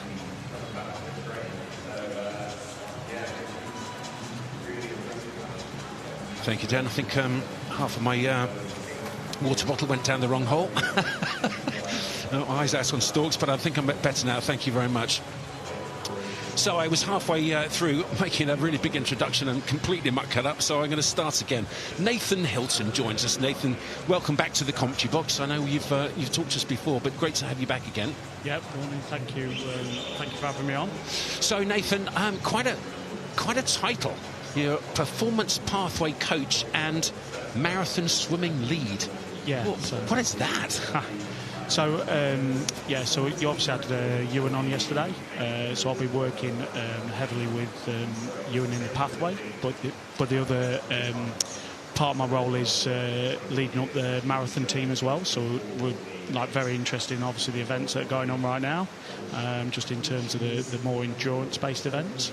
So so I would work in the pathway with the next crop of youngsters that we've got coming through, but also the senior marathon swimmers as well, like Hector Pardo, Leah Crisp, obviously Toby Robinson, Dan to a certain extent last year as well. So super. Well, we did have a really good chat yesterday with Ewan Dale, who I know you work with very closely on the performance pathway stuff. So maybe if we can maybe focus on the other side of your role, which is that marathon swimming lead. And I was talking to Dan earlier on about some swimmers, they focus on the swimming pool side of distance swimming, and Dan was a great 1500 metres freestyler swimmer in the pool.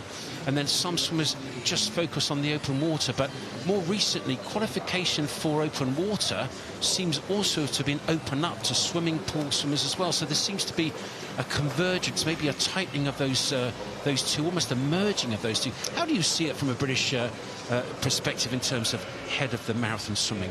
Yeah, I think if you look at the development of open water over the last maybe 10 to 15 years, obviously introduced into the Olympic programme back in 2008 in Beijing, and probably right from the off we obviously did exceptionally well there, picking up 3 medals, David Davis, Kerry-Ann and Cassie, back in the inaugural one. And if you look at the development of the event over the last 10 to 15 years, the pool swimmers faster pool swimmers have gradually migrated over into that event. Just an example, you've obviously got the lads, the likes of Florian Wellbrook, Paltineri, who swims for Italy, Rozovsky.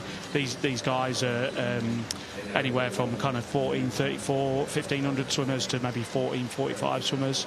And then on the girls' side, a lot of the top girls, the likes of Ledecky and Titmus, don't do it yet. However, we're starting to see people like Isabel Goethe, who went 1541 in the summer at the Olympic. Last summer in the Olympics, she's just come over to open water in the last kind of 8 weeks or so and done very, very well. So I think what we're looking at is, it's not just open water or just pool. It's a combination of the both. Indeed, well, a combination of those two. And Dan, talk us through one side of that, this heat 3 of 5 heats of the women's 800 metres freestyle.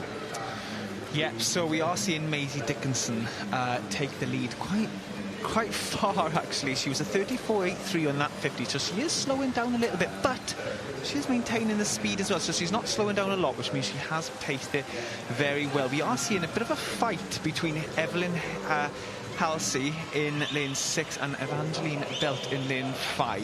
Evangeline Belt was winning at the beginning, but it does look like Evelyn has taken a little bit of a lead for second place. We can't forget about Hazel Ann Carter and Sky Austin Burrows, 9 and 7. They are looking at each other going down this pool, so I think it's going to be a good race, but there as well.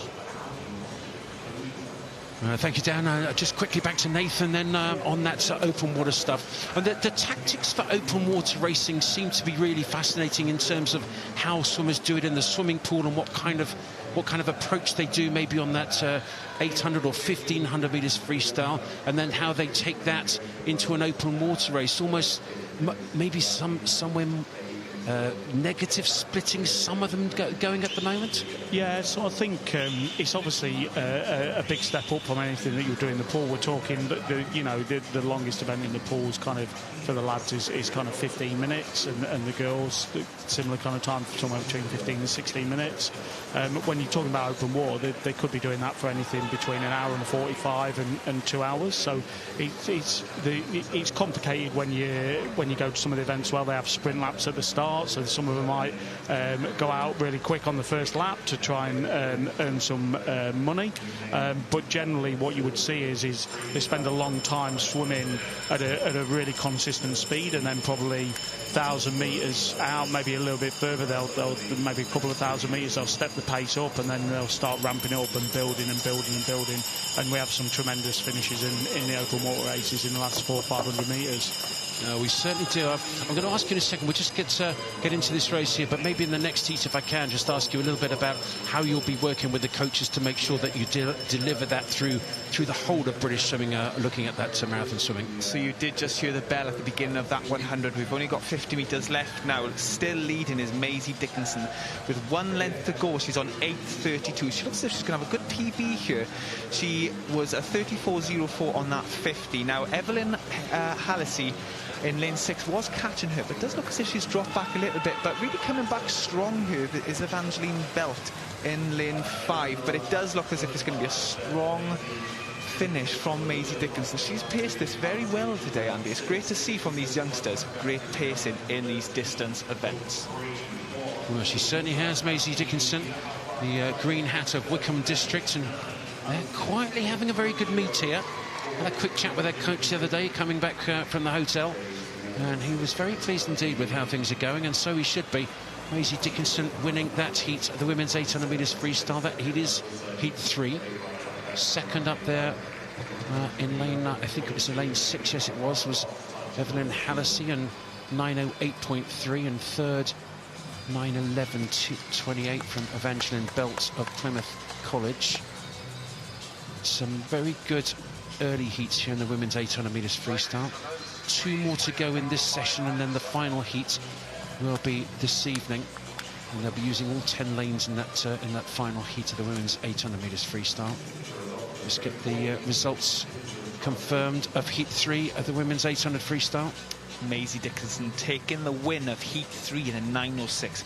Big PB there, followed quite closely by Evelyn Hallisey of Newcastle, and then Evangeline Belt in 3rd position. So that was heat 3. There's just 2 more to go. This session really has gone very quickly indeed, and 2 more City of Liverpool swimmers in lanes 6 and 9. Here we go, in 6 and 9, and this heat 4 of the women's 800 metres freestyle. And got a message from some of the guys from the City of Liverpool just the other day. They're renaming their splash and dash meet the Diane Jameson Splash and Dash meet. Very proud of that. My mum was the coach there for almost 40 years, I think, and they're going to name a swim meet after her. Fantastic.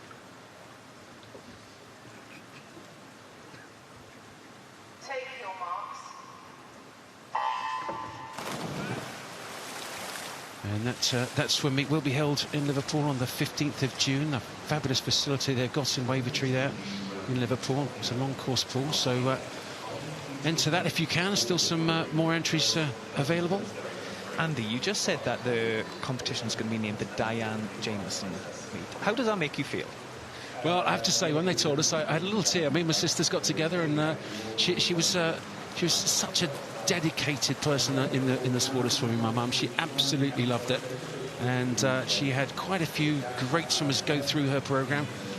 Fran Halsall was one of them in the early days, and then of course Steve Parry went through. My sister got a silver medal at the Moscow Olympics. I got a bronze in mine, so she had some success along the way, and also I think she was very keen on making sure there were a lot of swimming coaches went through the programme and learnt to coach, and people like Holly Hibbertstad set up a swimming teaching programme off the back of that and did a super job. So I won't talk any more about it, but thanks for asking me, Dan. I really do appreciate it. But the Diane Jameson Splash and Dash meet on the 15th of June in Liverpool.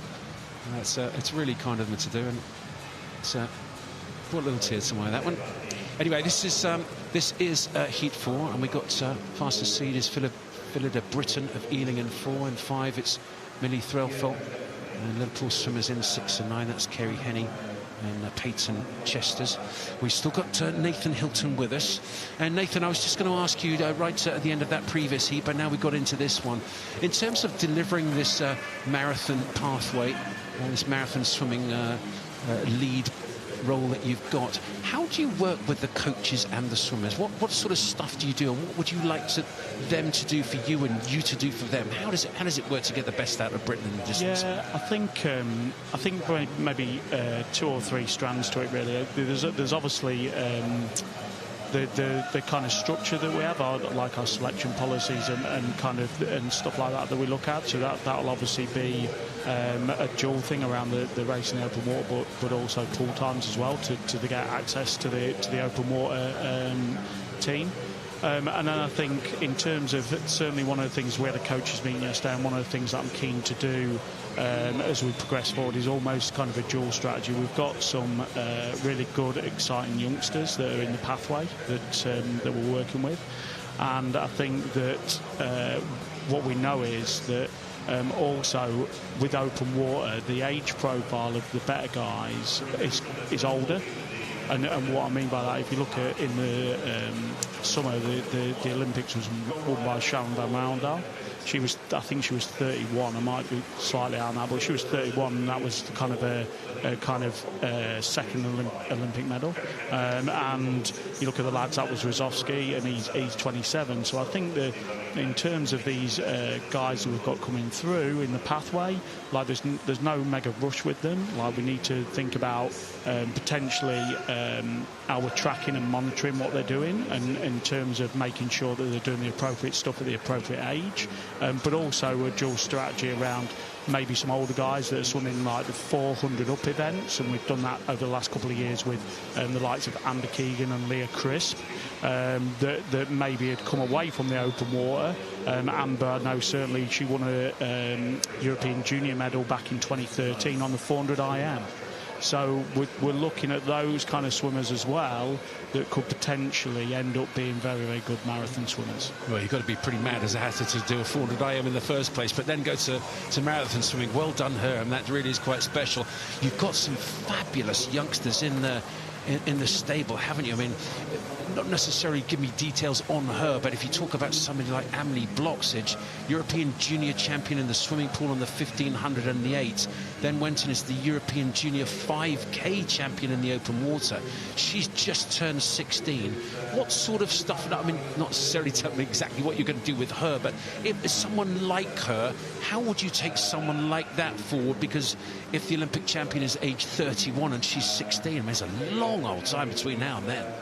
Yeah, which is what I said effectively. Look, there's no rush with this stuff. What we know from a science type perspective, endurance actually gets better well into your late 20s and early 30s, you know.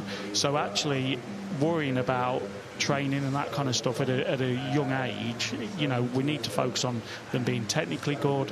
We need to focus on it being a progression. We wouldn't want them having everything at 11, 12, 13, 14, 15. We've got to have a way that we're able to progress them towards where their full potential would be. Indeed. Well, I'm delighted to hear that late 20s, early 30s. So Dan Jervis's comeback. Well, how old are you at the moment, Dan? I'm 28. 28, the perfect age. That's very exciting. Dan, at the perfect age to make a comeback. Give us an update. I think this is the 500-metre turn coming up. Yes, at the 500-metre turn, we are seeing a really strong lead from Kerry Henney. Now, we are seeing Lynn for Britain drop back a little bit, but she's still looking very strong. But I got to talk about 9, 8 and 7. They come into the wall basically together then. And it is back to that quote, use each other to push each other. These girls are looking really strong, though. It's a very uneven field here. Usually you see the middle lanes take it out quite strong in the head, but you are seeing lately this morning, Andy, that the outside lanes are leading some of the races. They're not in this one, but they are up there with the front. Well, they certainly are, and it's interesting to see the tactical approach to some of these 800 metres freestyles. And again, we'll get back to Nathan and ask him about that in a second. But in terms of tactics on the 800, how did you go and approach the 8s and the 15s? I think you told us you broke the 15s into thirds. Yeah, so you swim the 15 and an 8 in. I mean, the 15 is nearly double the distance of the 800, but what I would have done if I was in this morning, I would have gone out pretty strong. You've got to be, you can't wait too long in the 800 because you haven't got that long. If you go out too slow, you haven't got that. I know it sounds as if you've got a long 8 time. 8 minutes. I know. You're talking to a 53-seconder. You're ages, mate. But you haven't got that long to catch up because the people in the lane next to you are not going to be waiting. So what they need to do, they need to get in and find their rhythm as soon as possible. And then what I would try to do is slowly start to build the last 300, going into the last 100 strong, and then you just try whatever you got left, max the last 25. And it's much easier said than done. That is the best way to do it. And again, just on that, you said, I think I heard you say that you try and get into your rhythm as soon as you can. How long would it take you to get into that rhythm that you're looking for? It used to take me on a 1500. I liked to be in the rhythm by 300. You can't really start a rhythm at 100 because you've had the dive. So you've already missed about 2-3 meters of that. But the second and third 100, it is vital to get into that rhythm because if you've got a good rhythm, you've got a good stroke. Now, I'm slightly surprised it takes that long. I would have thought a rhythm would have come earlier. That's really interesting to hear. Coming into this, you're about to hear the bell on this, the fourth heat of 5 this morning with the 6th heat this evening. 100 metres to go in this 4th heat here, Dan. And how's it going? It's going really well for lane 6, Kerry Henny. You can hear the bell there. That means you've got 100 metres to go, 2 lengths. And as a distance swimmer myself, it is music to your ears. Obviously, you've got 100 metres left, but that bell is what you want to hear, especially if you are leading. Well, I'd love to hear from Nathan again in terms of tactics and technical stuff as well, and the balance between those two. We'll just get this heat 4 closed and finished, because there's been some really impressive swimming, but I would love to hear about the tactics and the technical stuff. 34.21 she just, Kerry Henny, just from that penultimate 50. Now she has been around that mark the whole race, so she's paced it very evenly. We are seeing her pick it up a little bit going into this last 15. So she's swimming very well here in lane number 6. This is Kerry Henny of the City of Liverpool. And that splash and dash meet, the Diane Jameson splash and dash meet, suddenly taken on even more interest from me. The City of Liverpool swimming really well here. They have done a fantastic meet, and a huge number of distance swimmers. Very, very good indeed. Kerry Henny wins heat 4 of this women's 800 metres freestyle. Second, Philida Britton of Ealing in lane 4, and then third in lane 8 was Charlotte Sorrell of the City of Birmingham. That was an 8-second personal best from Kerry Henny there. Wow. Well, there's a lot of it gone on this week. There really has. It's pretty much every heat we've been talking about lifetime bests, and Aquatics GB and the pathway coaches must be utterly delighted with that. And I've got the head sitting next to me, so we'll ask him about that in a second. But also, well, what an interesting focus Nathan has got. And that he's got to focus not only on the pathway and to getting those juniors through, but also on the distance stuff, and this is right up his street. This is the last heat of the championships in the heat session. Of course, there's the final heat of this women's 800 metres freestyle in the finals tonight, but it is day 6, heat 5 of 5 in this morning's session, with that final one tonight. Fastest seed in lane number 4 is Ava Cook of City of Sheffield. There she is, red hat right in the centre. There's actually a couple of Sheffield swimmers in this. Ava Cook in 4, Kennedy Derby in 5, or Denby, excuse me, Kennedy Denby. So let's see how this first 30 metres or so goes. 25:30 now, and closest to us is Grace Cummings. Started pretty well in lane 9, also going well in 7 is Alice Forrester. Dan, how's this first 50 unfolding for you? Well, it's unfolding pretty fast. We're seeing a rapid first length from lane 7, Alice Forrest, 29.9. That is pretty rapid for the first length. Now, she could be trialling something new this morning. You know, as you're younger, you like to try different things out, and going out quick may be the answer to her.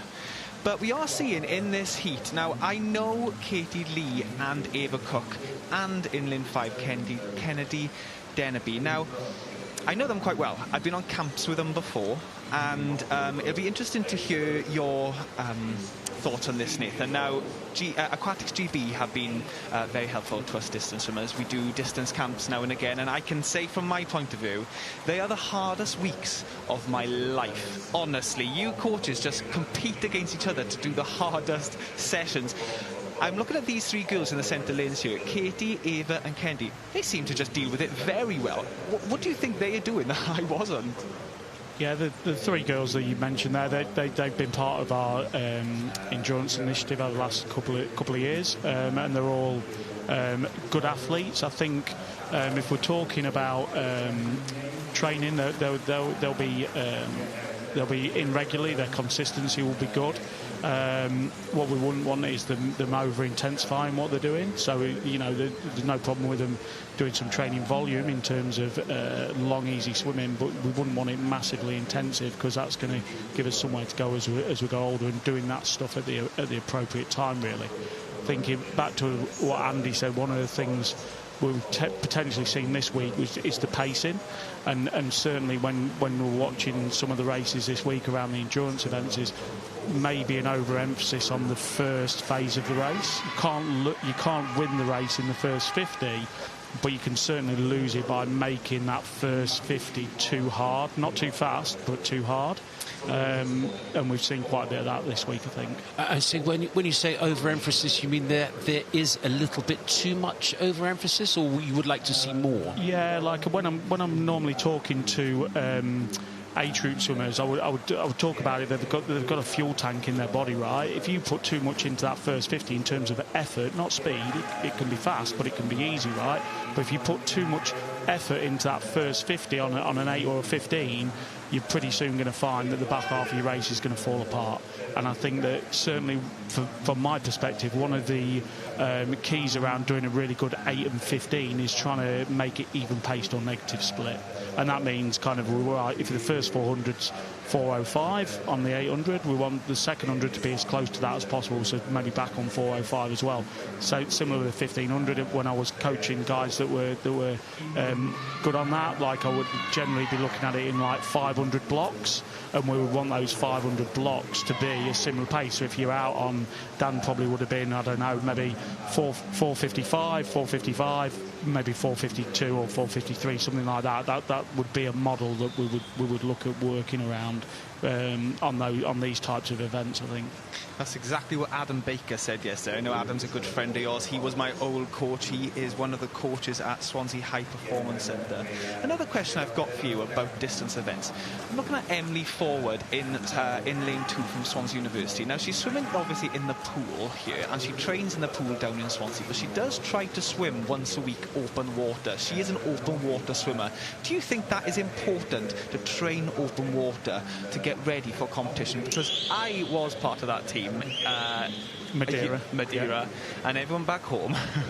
I know we've talked about the hardest training week of my life. That was the hardest 2 hours of my life. Do you think it's important for these swimmers to train open water? I think it's valuable in terms of development level swimming, but what I would say is when you start to get to the performance end, where I would be operating with the senior open water guys, for me, I think it's more about the race exposure.